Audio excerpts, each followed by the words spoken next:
ഓരോരുത്തർക്കും ഈ സിനിമയ്ക്ക് അന്ന് വരെ ഒരു പ്രത്യേകതയുണ്ട്. അതായത് ഇപ്പം അച്ഛനാണെങ്കിൽ മധു സാറ്, അല്ലെങ്കിൽ വില്ലനാണെങ്കിൽ ജോസ് പ്രകാശേട്ടൻ, അങ്ങനെ ഓരോരുത്തർക്കും ഗോവിന്ദൻകുട്ടി ചേട്ടൻ വില്ലൻ. അതെന്നോട് ചെയ്യാൻ ഏൽപ്പിച്ചു എന്നുള്ളതാണ് എൻ്റെ ജീവിതത്തിലെ ഏറ്റവും വലിയ. ഇപ്പോഴും ഞാൻ ഈ വ്യത്യസ്തമായ കഥാപാത്രം ചെയ്യാൻ എനിക്കുള്ളൊരു ശക്തി അതാണ്. ഞാൻ ചെയ്യാം, സമയത്ത് ഞാൻ ചെയ്യും. ഇത് പറഞ്ഞ് ഞാൻ മേടിച്ചു. പക്ഷെ മേടിച്ചു കഴിഞ്ഞപ്പോഴാണ് കുട്ടൻ വന്നിറങ്ങി ആദ്യം അഭിനയിക്കുന്ന സുരേഷ് ഗോപിയായിട്ടുള്ള കൺഫ്രണ്ടേഷനാണ്. ഗീതയൊക്കെ ചേർന്നിട്ടുള്ള അവിടെ വന്നിട്ട് പിന്നെ തീർത്തുകള ഇവിടെ എന്നൊക്കെ പറഞ്ഞിട്ട് ഇങ്ങനെ കുട്ടൻ ഇങ്ങനെ നിന്ന് വിറയ്ക്കുകയാണ്. എൻ സാറിനെ കണ്ടപ്പോൾ വീട്ടിൽ പോയപ്പോൾ കണ്ടപ്പോൾ, എടാ കുട്ടൻ ഇപ്പോഴാണ് ഒരു നടനാണ്. എവിടെയാണ് നമ്മൾ ആ പോസ്റ്റ് കൂട്ടേണ്ടത്, അല്ല എവിടെ മുറിക്കണം, അത് കോമായ എവിടെ വേണം, കുത്ത ഇന്നൊരു രീതിയുണ്ട്. അത് പറയുമ്പം ആ അർത്ഥം കിട്ടണമെങ്കിൽ അങ്ങനെ പറഞ്ഞാലേ പറ്റും. ഇത് എഴുതിയാണ് അയാളുടെ ക്യാരക്ടറിനെ പറ്റി അയാൾ തന്നെ. അതായത് നാടകത്തിലൊക്കെ അഭിനയിക്കുമ്പോൾ ഒരു സർക്കിൾ റെസ്പോൺസ് ഉണ്ടാവില്ല. ആ റെസ്പോൺസ് നമുക്ക് കിട്ടുക എന്ന് പറഞ്ഞാൽ, അല്ല വേറെ ഒരാൾക്കുണ്ടായാലും ഉണ്ട്, ഇത് മുഴുവൻ പറയാൻ വേണം. പറയാൻ പറ്റുമോ? എന്നിട്ട് എന്നും മുത്തിയിട്ടുള്ളതെന്ന് പറയല്ലേ, നമ്മളായിട്ട് ഈ പറഞ്ഞ പോലെ സന്തോഷത്തോടെ ജീവിക്കുന്നു. അതിനിടയ്ക്കുള്ള സംഭവങ്ങളൊന്നും വ്യത്യസ്തമാവുന്നില്ലല്ലോ. ഇല്ല ഇല്ല ഇല്ല അല്ല, മനസ്സിലായോ? ഒരനുഗ്രഹം വാങ്ങിച്ചോളൂ. ചിലപ്പോ നേരെയാവും. ഒന്നും വേണ്ട, കുട്ടേട്ടന്റെ ഫേസിൽ വേണ്ടായിരുന്നു എന്നുള്ളത്. ഹൈദരാലിക്കാക്ക് വന്നൊരു മാറ്റേ, സിനിമയുടെ പ്രൊമോഷൻ വന്നിട്ട് സിനിമയെ കുറിച്ച് ചോദിക്കുന്നു. അത് ശരിക്കും ഞാനിപ്പോ ഇവിടുത്തെ ഹൈദരാലിയാ. ചേച്ചി ദൈവശാസ്ത്ര പി എച്ച് ഡി ഒക്കെ എടുത്ത് ഒരുപാട് ആളുകൾ കൗൺസിലിംഗും വരും. അപ്പൊ ഈ കൗൺസിലിംഗ് നടത്തുന്ന എല്ലാവരുടെയും കഥകളായിട്ട് ഒരു ലോഡ് കഥയായിട്ടാണ് വരുന്നത്. ഇത് കുമ്പസാര അപ്പൊ അല്ല, ഹോം അപ്ലയൻസ് വാങ്ങാൻ ഒരിടത്ത്, ക്രോക്കറി വാങ്ങാൻ വേറൊരിടത്ത്, ഗാഡ്ജറ്റ്സ് വാങ്ങാൻ വേറെ എവിടെയോ ഒരിടത്ത്. അതെ, എന്തിനെങ്ങനെ പലയിടത്തും ഓടണം? മൈജി ഫ്യൂച്ചർ ഉണ്ടല്ലോ. മൊബൈൽ ഫോൺ മുതൽ ഹോം അപ്ലയൻസസ് വരെ എല്ലാം ഒരിടത്ത്, ഏറ്റവും കുറഞ്ഞ EMI. അങ്ങനെയാണെങ്കിൽ ഏറ്റവും കുറഞ്ഞ വില. ആഹാ, എന്നാ ഏറ്റവും കൂടുതൽ ഓഫറുകൾ. MyG future, experience the next. MyG ആണ് ഫ്യൂച്ചർ. നമസ്കാരം. പുത്തൻ സിനിമയുടെ വിശേഷങ്ങൾ പങ്കുവെക്കാൻ 5, 5, 10 പേര്, വലത് സൈഡിൽ 5, ഇടത് സൈഡിൽ 5, എല്ലാവർക്കും സ്വാഗതം. ഇന്ന് പൊളിക്കുന്നു അല്ലേ ചേട്ടാ? എല്ലാം നിന്റെ വൈഭവം പോലെ ഇരിക്കും. അതെ, എന്റെ കയ്യിലേക്ക് തരുവാണ്. നിന്റെ കയ്യിലാണ്, ഞങ്ങൾ കുറേശ്ശെ എടുക്കും. നമുക്ക് എന്തായാലും ഒരു വലിയ സിനിമ, ഞാൻ സിനിമയുടെ നിങ്ങളുടെ ആഘോഷങ്ങൾ കണ്ടിരുന്നു, കോളേജിലുള്ള ആഘോഷങ്ങൾ കണ്ടിരുന്നു. വലിയ രീതിക്ക് പ്രേക്ഷകർ ഏറ്റെടുത്തിരിക്കുന്നു ഈ സിനിമ എന്നുമാണ് ഇപ്പം തന്നെ നമുക്ക് മനസ്സിലാക്കാൻ കഴിയുന്നത്. ഇനി സിനിമ റിലീസിലാണ് നമ്മൾ കാത്തിരിക്കുന്നത്. ചേട്ടാ, എല്ലാ തലമുറയും കയറുന്ന ഒരു സിനിമയായിട്ടാണ് ഞാനിത് കാണുന്നത്, അല്ല എല്ലാ തലമുറയും ചേരുന്നത്. ഇത്തരം ഒരു കഥ കേട്ടിരുമ്പോൾ രഞ്ജേട്ടൻ ഈ സിനിമയിലേക്ക് ഇന്ന് എത്താമെന്ന് തീരുമാനിക്കാനുള്ള കാരണം? ഞാൻ ഇതില് കഥ കേട്ടെത്തിയ ഒരാളല്ല. കഥ ഗംഭീരമാണ് എന്നിങ്ങനെ പറഞ്ഞു കേട്ടിട്ട് അമൽ വന്ന് എൻ്റെ അടുത്ത് എൻ്റെ ഒരു ലൈൻ പറഞ്ഞു. ഞാനിതിൽ അഭിനയിക്കാൻ ഒരു ക്യാമിയോ റോളാണ് ഇതിൽ, എന്നാലും അത്ര മോശമല്ലാത്ത ഒരു പ്രസൻസ് ഉണ്ടെന്ന് വിചാരിക്കുന്നു. പിന്നെ ഈ നിഖിൽ ഇതിൻ്റെ അകത്ത് അഭിനയിക്കുന്നു എന്നുള്ളത് എന്നെ സംബന്ധിച്ചിടത്തോളം ഒരു ചെറിയ അങ്ങോട്ടൊരു വലിവിനുള്ളൊരു കാരണവുമാണ്. തുറന്നു പറഞ്ഞ അതെന്താണ് അങ്ങനെ ഒരു കാരണമാകാൻ? പുള്ളി എൻ്റെ മകനല്ല. അല്ല, അതുകൊണ്ട് അതിന് വേറെ കാരണമാണ്. മകനായതുകൊണ്ട് എന്താ വേണ്ടത്? ഒന്നും വേണ്ട. നിഖിലെത്താൻ അച്ഛനുള്ളത് കൊണ്ട് എത്തിയാണോ? അല്ല, ഞാൻ അമല് ഇങ്ങനെ അല്ല, അവനുള്ളതുകൊണ്ടാണ് ഞാൻ എത്തിയെന്ന് പറഞ്ഞില്ലേ? പിന്നെ മറിച്ചിടേണ്ട കാര്യം. പിടിച്ചോ, അവിടുന്ന് പിടിച്ചോ. ഓപ്പൺ ചെയ്തു. അല്ല, ഞാൻ ഈ സിനിമയിലേക്ക് എത്തിയത് അമലിനെ കുറച്ച് കാലമായിട്ട് അറിയാവുന്നതാണ്. അപ്പം ഇങ്ങനെ ഞങ്ങൾ പരിചയപ്പെട്ടതന്നെ അമലിൻ്റെ ആദ്യത്തെ സിനിമയിൽ ചാൻസ് ചോദിച്ച് പരിചയപ്പെട്ടതാണ്. അപ്പം അങ്ങനെ അമൽ ഈ സിനിമയിലേക്ക് ഒരു ക്യാരക്ടർ ഉണ്ട് എന്ന് പറഞ്ഞ് അങ്ങനെ എത്തിയതാണ്. പറഞ്ഞു. അങ്ങനെ എത്തിയതാണ് ഈ അല്ല സിനിമ. അച്ഛന് ഇച്ചിരി കേൾവിയുടെ പ്രശ്നമുണ്ടെന്ന് ഒച്ചയ്ക്ക് പറഞ്ഞു കൊടുക്കുക. അച്ഛന് കേൾവിയുടെ പ്രശ്നം എന്റെ കേൾവിയുടെ പ്രശ്നം ഹൈദരാലിയുടെ മൈക്ക് വർക്ക് ഹൈദരാലിയുടെ കേൾവിയുടെ പ്രശ്നം എന്നോണ്ട് മാറി. മൈക്ക് വർക്ക് ചെയ്യുമെന്ന് പേടിയോട്ട് പറയുമ്പോ ഹൈദരാലി എവിടെയോ കേട്ടിട്ടുണ്ടെന്ന്. ഇതിനെ ഷാജുന് മാത്രം വലിയ ഈ മൈക്ക് വർക്ക് ചെയ്യില്ല വെറുതെ. അങ്ങനെയൊന്നുമില്ല. ഹലോ അല്ല പറഞ്ഞിരുന്നു. അങ്ങനെ അമല് ഒരു ക്യാരക്ടർ ഉണ്ടെന്ന് പറഞ്ഞു, അത് ഇതാണ് ക്യാരക്ടർ എന്ന് പറഞ്ഞു. അങ്ങനെയാണ് ഞാൻ സിനിമയിലേക്ക് എത്തിയത്. ലൊക്കേഷൻ വെച്ച് നിങ്ങൾ ഒരുമിച്ച് കണ്ടിട്ടുണ്ട്? ലൊക്കേഷൻ വെച്ച് ഒരുമിച്ച് കണ്ടിട്ടുണ്ട്, പക്ഷെ ഞങ്ങൾ ഒരുമിച്ച് അഭിനയിച്ചിട്ടുണ്ട്. ഞങ്ങൾ കോമ്പിനേഷൻ ഇല്ല. വീട്ടിൽ വെച്ചോ? വീട്ടിൽ വെച്ച് കോമ്പിനേഷൻസ് ഉണ്ട്. വീട്ടിൽ വെച്ച് എന്തായാലും കോമ്പിനേഷൻ ഉണ്ട്. നല്ലൊരു കാണാറുണ്ടോ? എങ്ങനെ ചോദിച്ചോളൂ. ലൊക്കേഷൻ വെച്ച് കാണാറുണ്ടോ എന്ന് ചോദിച്ചു. വീട്ടിൽ വെച്ചോ? അല്ല, ഒരു നല്ല സിനിമയുടെ ഭാഗമാവും. അതാണ് ഞാൻ തുടക്കത്തിൽ പറഞ്ഞു, ഞാൻ ആഗ്രഹിച്ച് ചോദിച്ചു മേടിക്കുന്നതെന്ന് പറഞ്ഞു. പക്ഷെ അച്ഛൻ സിനിമയിലുള്ള ഒരു വ്യക്തിയായിരുന്നു. എന്തുകൊണ്ട് ഇത്ര നാളും അച്ഛനോട് എനിക്കൊരു സിനിമയിൽ ചാൻസ് വേണം എന്ന് ചോദിക്കാതിരുന്നത്? അച്ഛനോട് മുട്ട നിന്ന കാലത്തും കണ്ടാണ് ഞാൻ അവസാനം സിനിമ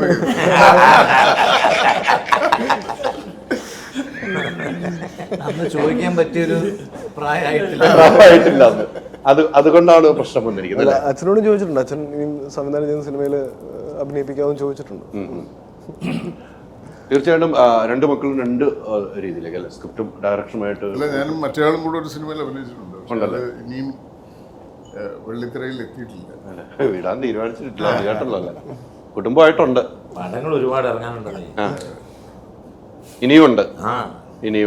എന്തായാലും ഈ സിനിമ ഇത്രയും ആളുകളെ അല്ലേ, ഡയറക്ടറെ സംബന്ധിച്ചും ഞാൻ പറഞ്ഞു നേരത്തെ എല്ലാ തലമുറയിലുള്ള ആളുകളെ ഏകീകരിച്ച് കൊണ്ടുപോകുമ്പോൾ ഉണ്ടായിരുന്ന ഒരു ബുദ്ധിമുട്ട് അല്ലെങ്കിൽ അതിനുള്ള സന്തോഷം എന്തായിരുന്നു? ബുദ്ധിമുട്ടൊന്നുമില്ലായിരുന്നു. കാര്യം വെച്ചാൽ നമുക്കൊരു പ്രൗഡ് മൊമെൻ്റ് ആയിരുന്നു. കാര്യം വെച്ച് കഴിഞ്ഞാൽ ഇപ്പോൾ ഇവരുടെയൊക്കെ പടങ്ങൾ നമ്മൾ പണ്ട് തൊട്ടേ കണ്ട് നമ്മൾ ഇപ്പോൾ രഞ്ജി സാറിൻ്റെയൊക്കെ പടങ്ങൾ എന്ന് പറഞ്ഞാൽ നമ്മൾ കോരിത്തിരിച്ച ഇഷ്ടംപോലെ പടങ്ങളുണ്ട്. അപ്പോൾ അതൊക്കെ നമുക്ക് വേറെ ഫയർ ബ്രാൻഡ് വീഡിയോകളാണല്ലോ. ഇപ്പോൾ കുട്ടേട്ടനാണെങ്കിലും ഇവരൊക്കെ ഇഷ്ടംപോലെ പടങ്ങൾ നമ്മൾ സ്വാധീനിച്ചിട്ടുണ്ട്. ഇവരെയൊക്കെ നമുക്ക് ഡയറക്റ്റ് ചെയ്യേണ്ട അവസരം കിട്ടുക എന്ന് പറഞ്ഞാൽ അത് എന്താ പറയുക, വലിയ അനുഗ്രഹമായിട്ട് ഞാൻ കാണുന്ന വ്യക്തിയാണ്. പിന്നെ മാത്രമല്ല നമ്മൾ വിചാരിച്ചാൽ ഇങ്ങനെ സീരിയസ് ലുക്കൊക്കെ ഉള്ളൂ. ലൊക്കേഷനിൽ വന്നവരെല്ലാം ഭയങ്കര വൈബാണ്. ഇപ്പോൾ ഭയങ്കര വൈബ് എന്ന് ഇപ്പോൾ നിഖിൽ രാജൻ പറഞ്ഞ പോലെ ഇപ്പം നമ്മുടെ മൈൻഡിൽ രഞ്ജി പണിക്കർ എന്നൊരു വ്യക്തിയെ നമ്മൾ കാണുമ്പോൾ നമ്മുടെ മൈൻഡിൽ നമ്മളൊരു ജഡ്ജ്മെൻ്റ് ഉണ്ടാവുമല്ലോ, ഇങ്ങനെയൊക്കെ ആയിരിക്കും, അയ്യോ നമുക്ക് അടുക്കാൻ പേടിയൊക്കെ ഇരിക്കുന്നത്. ഇവരുടെ വീട്ടിലത്തെ ഒരു കെമിസ്ട്രി നമുക്ക് അറിയാനൊരു ക്യൂരിയോസിറ്റി. പക്ഷേ ഞാൻ ഇവരെ നേരിട്ട് കാണുമ്പോൾ ഇവരുടെ അച്ഛൻ മകൻ കോമ്പിനേഷൻ കാണുമ്പോൾ നമ്മൾ ദൈവമേ ഇങ്ങനെ ഇത്രയും ഒരു ഭയങ്കര കെമിസ്ട്രിയാണ്. അതായത് ഞാൻ പലപ്പോഴും ശ്രദ്ധിച്ചിട്ടുണ്ട്. അതായത് ഞങ്ങൾ മിക്ക ദിവസങ്ങളും ഞങ്ങൾ രാത്രിയിൽ ഇരിക്കുന്ന സമയത്ത് ഒരു ഓൾമോസ്റ്റ് ഒരു 9-10 സമയം രാത്രി മിക്ക സമയങ്ങളിലും രഞ്ജി പണിക്കർ സാറിൻ്റെ കോൾ വരും. അത് ഡെയിലി ഞാൻ ശ്രദ്ധിക്കാറുണ്ട്. വിളിച്ചിട്ട് മോനെ എവിടെടാ, ഞാൻ അച്ഛൻ ഇവിടെ ഇങ്ങനെയാണ്, ശരിയടാ ഞാൻ കിടക്കുവാട്ടാ, ഗുഡ് നൈറ്റ് എന്നൊക്കെ പറഞ്ഞാൽ അങ്ങനെ ഞാൻ ഡെയിലി കാണുന്നൊരു കാര്യം. അപ്പം ഞാനിത് കാരണം എൻ്റെയൊക്കെ അച്ഛൻ ഉള്ള സമയത്ത് ഞങ്ങൾ അങ്ങനെ ഡെയിലി ഒരു കമ്മ്യൂണിക്കേഷൻ നമുക്ക് ഉണ്ടായിട്ടില്ല. അപ്പം ഈ വൈബ് നമുക്ക് ഭയങ്കരമായിരുന്നു. അപ്പോൾ അതേ ഇത് തന്നെ നമുക്ക് ലൊക്കേഷനൊക്കെ ആണെങ്കിലും നമുക്കിപ്പോൾ കുട്ടേട്ടനൊക്കെ ആണെങ്കിലും ഇപ്പോൾ നരേൻ ബ്രോ എല്ലാവരും അതെ ആ ഒരു പടത്തിൻ്റെ പേര് ആഘോഷം എന്ന് പറഞ്ഞ പോലെ തന്നെ ഒരു ഔട്ട് ആൻഡ് ഔട്ട് ആഘോഷം തന്നെയായിരുന്നു ലൊക്കേഷനിൽ. അപ്പോൾ ഇവരെയൊക്കെ ഡയറക്റ്റ് ചെയ്യാൻ കിട്ടിയ ഒരു ചാൻസ് വലിയൊരു അനുഗ്രഹമായിട്ട് ഞാൻ കാണുന്നു. അല്ല, ഇത് അമല് ഒരു വാചകം പറഞ്ഞിട്ട് ഒന്ന് ചിരിക്കുന്ന ആളാണ്. ഇവിടെ ഭയങ്കര സീരിയസ് ആയിരുന്നു. അമല് എന്ത് പറഞ്ഞാലും ഒരു വാചകം പൂർത്തിയാക്കി ഞാൻ കണ്ടിട്ടുള്ള ഒരു വലിയ പ്രത്യേകതയാണ്. ഭയങ്കര സീരിയസ് ആയിട്ടിരിക്കുന്നത്. എന്താണ് ഇവരെയൊക്കെ മേച്ചോണ്ട് പോകണ്ടേ? ആദ്യം ചോദിച്ചില്ല എങ്ങനെ ഇവരെ കൺട്രോൾ ചെയ്യുന്നു, ആ ചിരിയൊക്കെ ഇങ്ങനെ പൊടിയൊക്കെ അതായിരുന്നു അവിടെ ഒന്ന് ചോദിച്ചു. ഇവർക്ക് രണ്ട് തെറി പറയാൻ തോന്നിയാലും നമ്മൾ ചിരിച്ചു കാണിച്ചാൽ ഞങ്ങൾ പൊക്കോളെ പൊക്കോട്ടെ നിർത്തണ്ടേ. കുട്ടേട്ടാ, നിങ്ങൾ രണ്ടുപേരാണ് ഏറ്റവും സീനിയർ ആയിട്ട് ഇവിടെ ഉള്ളത്. ഞാൻ ബാക്കി പറയട്ടെ ഏറ്റവും സീനിയർ ആയിട്ടുള്ള ഏറ്റവും ചെറുപ്പക്കാരായിട്ട് ഇരിക്കുന്നത് സന്തോഷല്ലേ? ഞാൻ അതിലേക്ക് വരാൻ വേണ്ടി പോയതാ.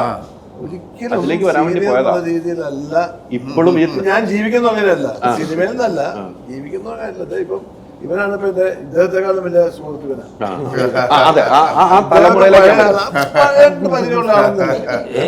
എപ്പോഴും കൺസേൺ ഉണ്ട്, ചീത്ത കൂട്ടുകെട്ടുകളുണ്ട്. കൂട്ടുകെട്ടാണ് നമ്മുടെ കൂട്ടുകെട്ടൊക്കെ.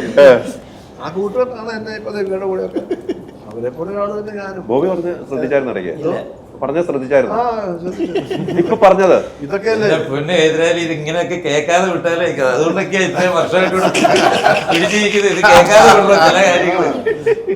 എന്തായാലും ഒരു വീണ്ടും അഭിനയത്തിലോ പല മേഖലയിൽ പോകുന്ന ആളുകളാണ് നിങ്ങളെല്ലാവരും, എല്ലാ ആക്ടേഴ്സും ഉണ്ട്. ഇപ്പോൾ ഒരു പുതുതലമുറ പഴയ തലമുറ എല്ലാവരും നമ്മുടെ സുഹൃത്തുക്കളാണ്, എല്ലാവരും ആക്ടേഴ്സാണ്. ഈ സിനിമയിലേക്ക് എത്തിക്കഴിഞ്ഞപ്പം നമുക്കൊരു പ്രസൻസ് ഉണ്ടല്ലോ ഈ സിനിമ. എല്ലാവരും ചെറുപ്പക്കാരും നമ്മളും അതിലോട് കൂടുന്നു. ഇപ്പൊ രഞ്ജേട്ടൻ്റെ മോനുമായിട്ട് കമ്പനി ആവുന്നു. ആ ഒരു ലൊക്കേഷനിൽ നമുക്കുണ്ടാകുന്ന ഒരു വൈബ് വേറെ ആയിരിക്കും. അതൊന്ന് ഓർത്തെടുക്കുകയാണെങ്കിൽ സിനിമ ഈ ആഘോഷം എന്നുള്ള പേര് പോലെ തന്നെയാണ് ഞങ്ങൾ ലൊക്കേഷനിലും. എല്ലാവരും ഒത്തുകൂടുമ്പോൾ ഭയങ്കര സന്തോഷമാണ്, ആഘോഷമാണ്. ഇത് കഥാപാത്രങ്ങളുടെ സ്വഭാവം അനുസരിച്ച് നമ്മൾ അന്നേരം പെരുമാറുന്നേ ഉള്ളൂ. അല്ലാതെ ഇപ്പൊ സ്റ്റാർട്ട് ക്യാമറ എന്ന് പറയുമ്പോൾ നമ്മൾ തുടങ്ങുന്നു, കട്ടെന്ന് പറയുമ്പോൾ നിൽക്കുന്നു, അത് കഴിയുമ്പോൾ നമ്മളായിട്ട് ഈ പറഞ്ഞ പോലെ സന്തോഷത്തോടെ ജീവിക്കുന്നു. അതിനിടയ്ക്കുള്ള സംഭവങ്ങളൊന്നും വ്യത്യസ്തമാകുന്നില്ലല്ലോ. ഇല്ല ഇല്ല ഇല്ല. അല്ല, മനസ്സിലായോ?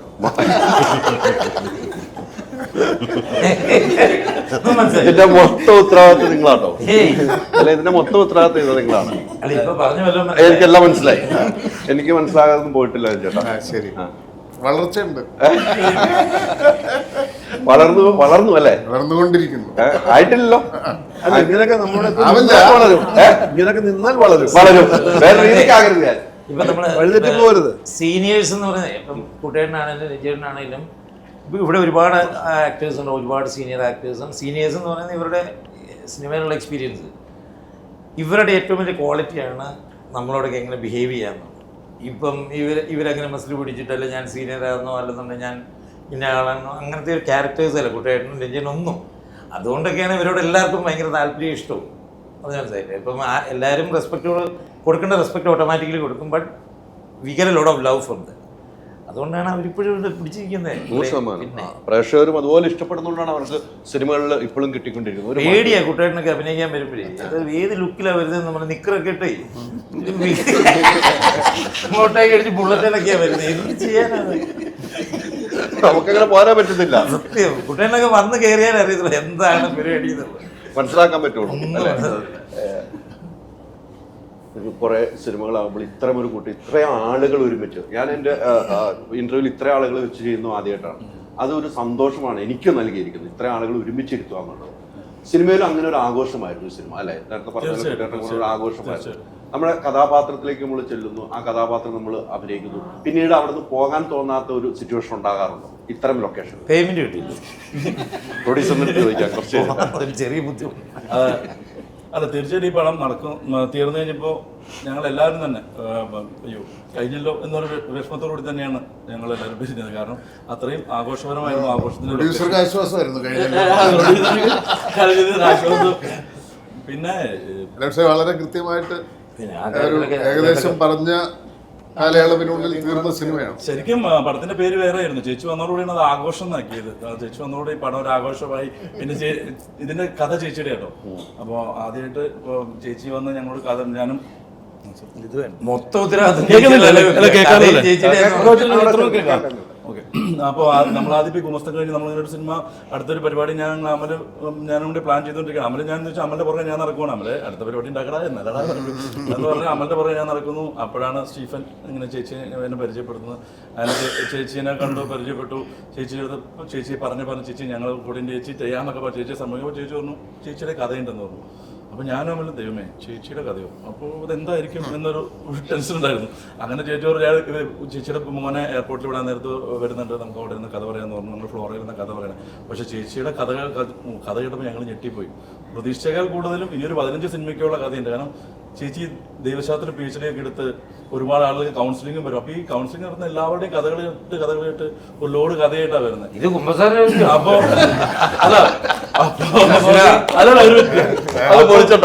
അപ്പൊ ചേച്ചി കഥ പറഞ്ഞ് എല്ലാം കഴിയുമ്പോൾ ഞാൻ സ്ഥിരമായിട്ട് ഈ ഇടിമേടിക്കുകയും തല്ലുമേടിക്കുകയോ ചെയ്തുകൊണ്ടിരിക്കുന്നതെന്ന് ഞാൻ അപ്പം തന്നെ കഥ കേട്ടോടെ പള്ളിലച്ചൻ ഞാൻ ഫസ്റ്റ് എന്ന് പറഞ്ഞാൽ അങ്ങനെ ചോദിച്ച് മേടിച്ച് എടുത്ത് ഈ കൂട്ടത്തിൽ കൂടാൻ പറ്റിയ ഒരവസ്ഥയായിരുന്നു. അപ്പൊ ചേച്ചി സിനിമ കഴിഞ്ഞാൽ ഓരോ സ്ഥലത്തുനിന്ന് വിളി വരുമോ? കഥകൾ അത്തരമൊരു കഥ കേട്ട് അല്ലേ? അങ്ങനെയാണ് സിനിമ തുടങ്ങുന്നത്. പിന്നെ അമല അപ്പോൾ അതിന് തിരക്കഥ ചെയ്ത് ഡയറക്റ്റ് ചെയ്തു. അങ്ങനെ മനോഹരമായി എത്തി വന്ന ഒരു പടമാണ്. അങ്ങനെ മനോഹരമായ ഒരു സിനിമയാണ് പ്രേക്ഷകർ മുമ്പിലേക്ക് എത്തുന്നത് എന്ന കാര്യത്തിൽ സംശയമില്ല. ഈ പള്ളിയിലച്ഛൻ്റെ വേഷം, പള്ളിയിലെ അച്ഛൻ്റെ വേഷം ചോദിച്ചു വാങ്ങി. അത് കേട്ട് എന്തെങ്കിലും ചോദിക്കേണ്ട വന്നു എനിക്ക്? ഇത് സത്യമായിട്ടും ജെയ്സാണോ ചെയ്യുന്നതെന്ന് ഞാൻ ചോദിച്ചു. ആ ധൈര്യം അമലെ ശോഭരാജൻ മാത്രം എവിടെ കിട്ടി? എല്ലാവരും ജയിച്ചിട്ടാണ് പള്ളി എല്ലാവരും നുള്ളി നോക്കും. അത് വിശ്വസിപ്പിക്കാൻ വേണ്ടി കുറച്ച് ഈ റഫ് ലുക്കിന് മാറ്റി ക്ലീൻ ഷേവ് ഒക്കെ ആയിട്ട് വരുമ്പോഴും അങ്ങനെ ജെയ്സിനെ കൺസീവ് ഇപ്പൊ ഞങ്ങളുടെ ഒരു ബുദ്ധിമുട്ട് അതായിരുന്നു. ഈ എന്നും ഇത് കാണണ്ടേ, 40-45 ദിവസം 50 ദിവസം ഈ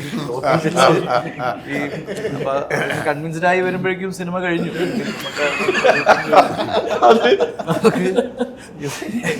ജെയ്സൺ അത്രത്തോളം ഭയങ്കര ഫ്രണ്ട്ലി ആയിട്ടാണ് ആയി മാറും. എല്ലാ പരീക്ഷണങ്ങൾക്കും ഇതിനു മുമ്പ് പരീക്ഷ നിന്ന് കൊടുത്തിട്ടുണ്ട്. എനിക്ക് രസം എന്ന് വെച്ചാൽ ഈ പെർഫോം ചെയ്യുമ്പോൾ അത് നമുക്ക് ഓഫ് സ്ക്രീൻ സാധനമാണ്. പക്ഷെ എന്നാലും പറയും പെർഫോം ചെയ്യുമ്പോൾ കേസിന് ഏറ്റവും പ്രശ്നം എന്ന് വെച്ചാൽ ഈ എല്ലാറ്റിലും ഈ ഇടിയും മറ്റേ പള്ളി അച്ഛനെ കൊണ്ട് കൈ വെച്ചിട്ട് എന്ത് ചെയ്യണം മറ്റത് അല്ലെങ്കിൽ മറ്റേ ഷർട്ട് ഇതാക്കി വെക്കുക, മറ്റേ ഇങ്ങനെ നിൽക്കുക. ഇതിപ്പോ ഒരു കൈയാണെങ്കിലും 2 കൈയും ഉണ്ട്. എന്ത് ചെയ്യാത്ത അങ്ങനെ കൈ വെക്കണോ ചിലപ്പോ ഷോട്ടിന് വിളിച്ചപ്പം ജെയ്സ് റോയ്ക്കകത്തുനിന്നല്ല ജുബയ്ക്കകത്ത് ഗോൾഡ് ഫ്ലാഗിന് വേറെ പലരും വീഴാത്തത് ബാക്കി. ഇത് ആക്ച്വലി ഗുമസ്തൻ എന്ന് പറയുന്ന സിനിമ, ഇതിന് മുമ്പുള്ള സിനിമ ജെയ്സ് ഭയങ്കര ഗെറ്റപ്പൊക്കെ മാറ്റിയിട്ട് ആൾക്കാർ കണ്ട് തുടങ്ങി. ആമസോണിലെല്ലാം കണ്ട് വരുന്നേ ഉള്ളൂ. അപ്പൊ ഇതാരാണ് ഈ നടന്ന് മനസ്സിലാക്കി വരുന്ന സമയത്ത് മീശ ഇതെല്ലാം പഠിച്ചതിന് ശേഷം അടുത്ത സിനിമ ഒരു തരത്തിലും പിടികൊടുക്കില്ല. ഇനി ആരാന്ന് മനസ്സിലാക്കി അതാ മക്കൂര് പറഞ്ഞ ഗുമസ്തുള്ള ഒരു പരീക്ഷ കണ്ട് ഇതിലേക്ക് ഒരു പരീക്ഷ കിട്ടും അല്ലേ? അല്ല എപ്പോഴും ജയ്സേട്ടൻ ഐഡന്റിറ്റി പുറത്താക്കാൻ വേണ്ടി ഞാനാണ് ബോധ്യപ്പെടുത്തി വരുമ്പോഴത്തേക്ക് അടുത്ത മീശൊക്കെ പഠിച്ച് വേറൊരു രൂപത്തിലൊരു സിനിമ. ഞാൻ പറഞ്ഞു ഒരുപാട് പരീക്ഷണങ്ങൾ നടത്തിയ ഒരാളാണ്, പരീക്ഷണം നടത്തിയ ഒരാളാണ്. പക്ഷെ ആ പരീക്ഷണങ്ങൾ വിജയിക്കുന്നു. അത് മതിയോ? ഈ ആഘോഷത്തിൽ അച്ഛനും വിജയിക്കാൻ പോകുന്ന പരീക്ഷണമാണ്. എന്തോ വിജയിക്കുന്നുണ്ടോ പരീക്ഷകൾ? അതിന്റെ ഒരു പുച്ഛത്തോടുകൂടി അല്ല, ഇത് ഭാഗ്യം ഉണ്ടെങ്കിൽ നമുക്ക് സിനിമ ഇറങ്ങി കഴിഞ്ഞാൽ എല്ലാവരും ആഗ്രഹിക്കും ഇതുപോലെ ഒരു ബിഷപ്പും അച്ഛനും നമുക്കുണ്ടായിരുന്നെങ്കിൽ. നല്ല ഇടുപ്പും നല്ല ഇടുപ്പൊക്കെ ഉള്ള രണ്ട് അങ്ങനെ ഉണ്ടെങ്കിൽ ഒരു ധൈര്യം ഉണ്ടാവും. ഷോർട്ട് റിവീൽ ചെയ്യുന്നില്ല, കട്ടയ്ക്ക് പിടിക്കുന്ന അച്ഛനാണ് അല്ലേ?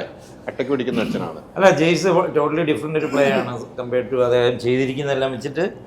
ഒരു പള്ളിയിലച്ഛൻ്റെ വേഷം ഭയങ്കര ഈസി അല്ലല്ലോ. കാരണം പിന്നെ ഒരു കോളേജിന്റെ പ്രിൻസിപ്പാള്, പിള്ളേരെ എല്ലാം ഡീൽ ചെയ്യുന്ന അച്ഛൻ, എല്ലാവരും സ്നേഹമായിട്ട് ഇടപെടുന്ന ഒരു പ്രിൻസിപ്പാൾ അച്ഛൻ.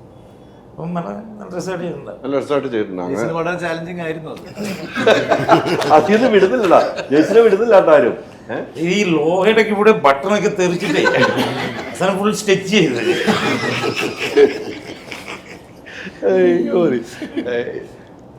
അങ്ങനെ സംഭവങ്ങൾ ഉണ്ടായിട്ടുണ്ട്. നമുക്ക് ഒരു വേഷം എന്തായിരുന്നു എന്നുള്ള ഞാൻ ചോദിക്കാതെ തന്നെ പറയേണ്ടതാണ്. പക്ഷെ എന്തായിരുന്നു ഇതിലെ വേഷം? അല്ല, ചോദിച്ചിട്ട് പറയാന്ന് ഞാൻ അങ്ങനെ പെട്ടെന്ന് കയറി പറയണ്ട. ഒന്നുമില്ല, അങ്ങനെ പ്രത്യേകിച്ച് വലിയ സംഭവങ്ങളായിട്ടല്ല. പക്ഷെ എന്നാലും ആ സിനിമയുടെ ഞങ്ങൾ കഴിഞ്ഞ സിനിമയിൽ എല്ലാവരും ഒരുമിച്ചുണ്ടായിരുന്നു. അപ്പോൾ തീർച്ചയായിട്ടും ഈ സിനിമയിലും നമ്മളുണ്ടാവുമെന്ന് അറിയാം. പക്ഷെ ആ വേഷം ഒരു കോളേജിലെ ഒരു പ്രൊഫസറായിട്ട് അല്പം ഹ്യൂമർ ലൈനിൽ പിടിക്കുന്ന ഒരു സംഭവമായിട്ട് കുറച്ച് ഏരിയയിലേ ഉള്ളൂ. പക്ഷേ എങ്കിലും നമുക്ക് ആ സിനിമയിൽ ഈ ആഘോഷത്തിൻ്റെ കൂടെ നടക്കുന്നത് നമുക്ക് ത്രൂ ഔട്ട് ഉണ്ടെന്നുള്ളൊരു ഫീലുണ്ടാവും. അങ്ങനെ എല്ലാവരും ഒരുമിച്ചായിരുന്നു. പിന്നെ നിറച്ച ആർട്ടിസ്റ്റുകൾ, നമുക്കെല്ലാവരും നമുക്ക് ഇഷ്ടപ്പെടുന്ന, നമ്മൾ സ്നേഹിക്കുന്ന എല്ലാവരും ഒരുമിച്ച് ഒറ്റ കോളേജിൽ, അതിൻ്റെ ഒരു ഭയങ്കര ആരവം ഉണ്ടായിരുന്നു. ഒരു ആഘോഷമാക്കി തന്നെ ആ ഷൂട്ട് വരെ കൊണ്ടുപോകുന്നുണ്ടായിരുന്നു. അതാണ് ഏറ്റവും പ്രത്യേകത. ഈ പ്രൊഡ്യൂസറിൻ്റെ കഥയാണെന്ന് പറയും. പക്ഷേ സിനിമ കണ്ടു കഴിയുമ്പോഴാണ് ഒരു ചർച്ചയാകാൻ പോകുന്നതെന്ന് എനിക്ക് തോന്നുന്നു. സിനിമ കണ്ടു കഴിയുമ്പോൾ ഞാൻ കുറച്ച് അവിടെ നിന്നൊക്കെ കഥ കേട്ട് കഴിഞ്ഞപ്പോൾ പ്രൊഡ്യൂസറിൻ്റെ ഒരു അനുഭവമാണെന്ന് പറയുമ്പോൾ ഈ പറഞ്ഞ പോലെ നേരം പറഞ്ഞ പോലെ എവിടെ നിന്നെങ്കിലൊക്കെ ഫോൺ കോൾ വരുമോ എന്നൊക്കെ എനിക്കൊരു സംശയമുണ്ട്. ഇതില് ജയ്സേട്ടൻ പറഞ്ഞ പോലെ കഥ ഞാൻ വന്ന് ജയ്സേട്ടനോ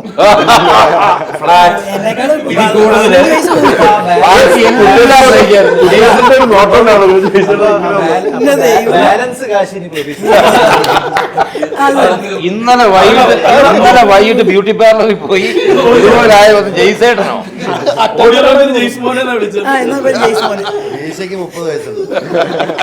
എങ്ങനെയാണെങ്കിലും നമ്മളോട് കൂടി ഇപ്പം എല്ലാവരും ഇതേ നമ്മുടെ കുട്ടേട്ടനെ തന്നെ നോക്കിയിട്ട് ഞാൻ ഇന്ന് വന്നത് ചോദിച്ചെന്നറിയോ, ഇതെങ്ങനെ ഇങ്ങനെ നിൽക്കുന്നു എന്നുള്ളതാണ്. ഒരു 15 വയസ്സിലും ഞങ്ങൾ കുറഞ്ഞു. കുട്ടം തിരിച്ചങ്ങനെ 15 വയസ്സിലും കുറഞ്ഞ ആഘോഷത്തിൽ വന്നേ പിന്നെ നേര് മുഖമൊക്കെ കണ്ടപ്പോ ഇപ്പൊ കൂട്ടേട്ടൻ എന്ന് വിളിച്ചില്ലേ, ആ ജയ്സേട്ടൻ എന്ന് വിളിച്ചത് ഓക്കെ, കൂട്ടേട്ടൻ എന്ന് വിളിക്കുന്നത് സൂക്ഷിച്ചു വേണം. അത് കറക്റ്റ്. എങ്ങനെയാണ് ഞങ്ങൾ ഈ കഥ പറഞ്ഞു കഴിഞ്ഞ് നമുക്ക് വേണ്ട കാസ്റ്റിങ്ങിനൊക്കെ നമ്മൾ ആലോചിക്കുകയാണ്. അമൽ നന്നായിട്ട് ഭംഗിയായിട്ട് ഇതിൻ്റെ തിരക്കഥ ചെയ്തു. കാസ്റ്റിംഗ് ആലോചിച്ച് കഴിഞ്ഞപ്പോൾ ആദ്യമേ തന്നെ അച്ഛൻ്റെ റോൾ അവിടെ പോയി. അത് കഴിഞ്ഞ് ബാക്കിയുള്ളത് എൻ്റെ ഒരു വലിയ ആഗ്രഹമായിരുന്നു. നരൻ സാറ്, അതുപോലെ തന്നെ രഞ്ജിത്ത് പണിക്കർ സാറും കുട്ടേട്ടനും ഒക്കെ. അത് കഴിഞ്ഞ് പിന്നെ നമുക്ക് ഈ എന്താണ് കുട്ടേട്ടൻ്റെ മോനായിട്ട് ഉള്ള ആളെയായിരുന്നു പിന്നെ അടുത്ത ഒരു പ്രധാനപ്പെട്ട നോട്ടം. അങ്ങനെ നമ്മളിവിടെ നിഖിൽ വന്നു. പറയാതിരിക്കാൻ വയ്യ, എന്താ പറയുക, നമുക്ക് ഒരു റിസ്ക്, നമ്മളെപ്പോഴും ഓർക്കുന്ന രഞ്ജിത്ത് പണിക്കർ സാറിൻ്റെ മോനാണല്ലോ എന്നൊക്കെ ഇവിടെ നമ്മുടെ മനസ്സിലുണ്ട്.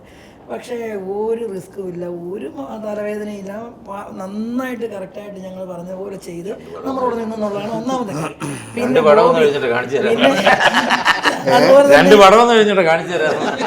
പിന്നെ ഇല്ല ഇത്രയും പടം കണ്ടയാളല്ലേ ഒന്നും പരോക്ഷമായിട്ട് പറഞ്ഞ തലവേദനയായിട്ട് ബോബി മാത്രമേ ഉണ്ടായിരുന്നു. ഇല്ല ഈ ഇരിക്കും നമ്മളിവിടെ ഉണ്ടായിരുന്നു. ഒത്തിരി പേര് പുറത്തുകൊണ്ടല്ലോ നമ്മളിവിടെ വരാൻ, ഇന്ന് വരാത്തവരും ഉണ്ട്. 100 പേരുണ്ട് ആക്ട് മൊത്തം. ഇതിൽ പ്രധാനപ്പെട്ടവർ എവിടെ ഇരിക്കണേ ഇവർ. നമ്മളെല്ലാം ഒരു കുടുംബം പോലെ, അല്ലാണ്ട് ഞങ്ങളൊരു മഴയാണ് വെരി പിന്നെ ക്രിട്ടിക്കൽ പ്രോബ്ലം എന്ന് പറഞ്ഞു കഴിഞ്ഞാൽ ഞങ്ങൾ ഈ ഷെഡ്യൂൾ ചെയ്ത സമയം മഴക്കാലമാണ്. അപ്പോൾ നമ്മൾ ആ പ്ലാനിങ്ങിന് നമ്മൾ ചിലപ്പോൾ കയറി പോരേണ്ട വരും. 9:30-ക്കൊക്കെ മടുക്കാതെ നിന്ന് ഞങ്ങളോട് നിന്നവരെ ആക്ടേഴ്സ് എല്ലാവരും. എന്നെ സംബന്ധിച്ച് പൈസ മുടക്കുന്ന ആളുടെ റിസ്ക് എന്ന് പറഞ്ഞു കഴിഞ്ഞാൽ നമ്മുടെ ബഡ്ജറ്റിന് തീരുക. അതുപോലെ തന്നെ ഇപ്പോഴത്തെ സിനിമയുടെ റിസ്ക് ചെറുതല്ല. ഇത് സാറ്റലൈറ്റ് ഇല്ല, OTT, ഭയങ്കര റിസ്ക്കുകളിലൂടെ നമ്മൾ പോകുമ്പോൾ നമ്മുടെ ബഡ്ജറ്റിന് തീരണം. നമുക്കൊരു പ്രതിസന്ധി ഉണ്ടാക്കി തരരുത് ഡയറക്ടർ ആൻഡ് ആക്ടേഴ്സ്. ഇവരാരും നമുക്കൊരു വിഷമം ഉണ്ടാക്കി തരുന്ന ഒരാളും ഈ കൂടെ ഇല്ലായിരുന്നു. ഒരാൾ ഇവിടെ ഇരിക്കുന്നവരല്ല, മറ്റുള്ള ഞങ്ങളോട് വന്ന് സപ്പോർട്ടിങ് ആട്ടെ ആരാട്ടെ ഒരാളും ഒരു പ്രതിസന്ധി ഉണ്ടാക്കി തന്നില്ല എന്നുള്ളൊരു സമാധാനമാണ് നമ്മുടെ. പിന്നെ ഷാജാനെയൊക്കെ ഞങ്ങൾക്ക് എന്താ പറയുക, ഈ സിനിമ കൊണ്ട് ഞങ്ങൾക്ക് ഒത്തിരി നല്ല ബന്ധങ്ങൾ കിട്ടി. മക്ബൂലും ഷാജാനൊക്കെ എനിക്ക് ഞാൻ ഫോണൊക്കെ വിളിച്ചിട്ടൊക്കെ ഉള്ളത്. പക്ഷേ ഇവരെല്ലാം നമ്മുടെ കുടുംബം പോലെ. അതുപോലെ തന്നെ നരൻ സാറ്, അദ്ദേഹത്തിനെയും നമുക്ക് കണ്ടിട്ട് നമ്മുടെ മനസ്സിലെ ആഗ്രഹം കൊണ്ടാണല്ലോ വിളിക്കുന്നത്. അപ്പോൾ ആ ടൈമിന് നമ്മളോട് സംസാരിച്ചപ്പം ഓക്കെ ഞാൻ എത്താമെന്ന് പറഞ്ഞു. വേറെ പല ചെറിയ ചെറിയ വർക്കുകളുണ്ട്, വലിയൊരു പ്രോഗ്രാമിൻ്റെ ഉണ്ട്, തമിഴ് സിനിമയുണ്ടെന്നൊക്കെ പറഞ്ഞു. പക്ഷേ അതിനെല്ലാം നമ്മളിവിടെ കൃത്യമായിട്ട് നന്നായിട്ട് നിന്ന് വർക്ക് ചെയ്തു. ബോബിയൊക്കെ വരുമ്പോൾ എന്ന് പറഞ്ഞു കഴിഞ്ഞാൽ ശരിക്കും പറഞ്ഞാൽ ഓടി ഒരു ബഹളമൊക്കെ വെച്ച് കഴിഞ്ഞാൽ എല്ലാവരും കൂട്ടി ഇണക്കി അങ്ങനെ ഒരു ഫാമിലി എൻ്റർടൈൻമെൻറ്റ് തന്നെയായിരുന്നു. പിന്നെ നന്ദി പറയേണ്ടത് ശരിക്കും യുവക്ഷേത്ര എന്ന് പറയുന്ന കോളേജിൻ്റെ ടീമിനോടാണ്. പിന്നെ പാട്ടുകൾ, നല്ല പാട്ടുകൾ ഞങ്ങൾ ചെയ്തിട്ടുണ്ട്. ഞാനൊരു മ്യൂസിക് ഫീൽഡാണ് എൻ്റേത്. അപ്പോൾ അതും നമുക്ക് പറ്റുന്ന പോലെ ചെയ്തിട്ടുണ്ട്. പാട്ട് ഒരു പാട്ട് തന്നെയാണ്. ഒന്ന് സന്തോഷ് വർമ്മ, അതുപോലെ തന്നെ ഹരിനാരായണൻ സാറ്, അവരുടെ നല്ല ലിറിക്കും ഒക്കെയാണ്. ഡിവോഷണൽ ക്രിസ്ത്യൻ ഡിവോഷണലിൻ്റെ ഒരു കരോൾ ഗാനമുണ്ട്. അത് ഞാൻ ഒത്തിരി പാട്ട് എഴുതിയിട്ടുണ്ട്. അതുകൊണ്ട് അത് ഞാൻ എഴുതിയെന്ന് മാത്രമേ ഉള്ളൂ. ഇനിയും അങ്ങനെ സിനിമകൾ ഉണ്ടാകട്ടെ, ഉറപ്പാണ്. അങ്ങനെ സിനിമ ഉണ്ട്. അവിടെ ഒരു ചോദ്യം, എൻ്റെ ചോദ്യത്തിന് മറുപടി ഇത് തന്നില്ല. നേരത്തെ എടുത്ത് ഒരു ഭക്തിമാർഗമുള്ള സിനിമയായിരുന്നു. ഭക്തിമാർഗമുള്ള ഒരു സിനിമയായിരുന്നു, എനിക്കറിയാമല്ലോ ആ സിനിമ. ഇത് നേരെ മാറുമ്പോൾ ഒരു ക്യാമ്പസ് പശ്ചാത്തലത്തിൽ പല സീനുകളും ഈ സിനിമയിൽ ഉണ്ടെന്നുണ്ട്. അപ്പൊ ഇത് കഴിയുമ്പോൾ നരം പറഞ്ഞ പോലെ അന്വേഷണം അങ്ങോട്ട് വരുമോ എന്നാണ് എൻ്റെ ഒരു ചോദ്യം. നമ്മുടെ ജീവിതകഥയായുണ്ട്. ഇല്ല ഇത് മനസ്സിലായി. ഇത് നമ്മുടെ മനസ്സിൽ എനിക്ക് ഒരു 2-3 വിഷയങ്ങളുടെ സ്ട്രോങ് കഥകളുണ്ടായിരുന്നു. അതിലെ ഒരു ഔട്ട്ലൈനാണ് ഞാൻ മാമലിനോട് പറഞ്ഞത്.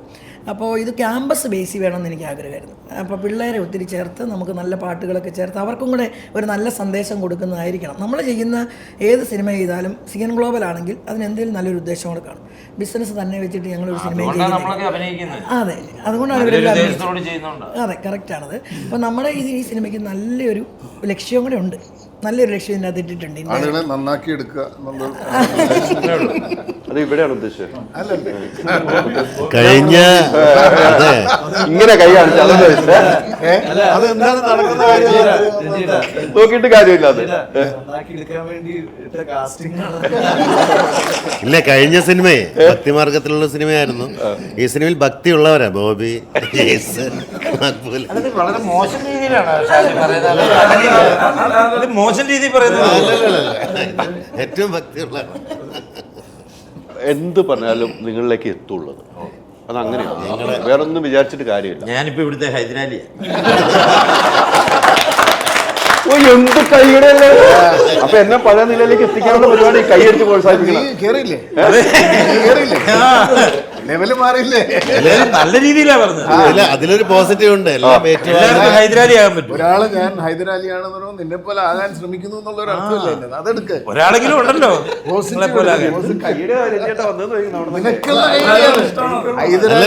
പേര് കേട്ടപ്പോൾ എല്ലാം സഹിക്കുകയും ക്ഷമിക്കുകയും ചെയ്യുന്ന ആളെന്ന് അർത്ഥമുണ്ട്. അത്രേ ഉള്ളൂ. അതാണല്ലോ ഹൈദരാലി. അല്ലേ? സീരിയസ് ആയിട്ട് പറഞ്ഞാലോ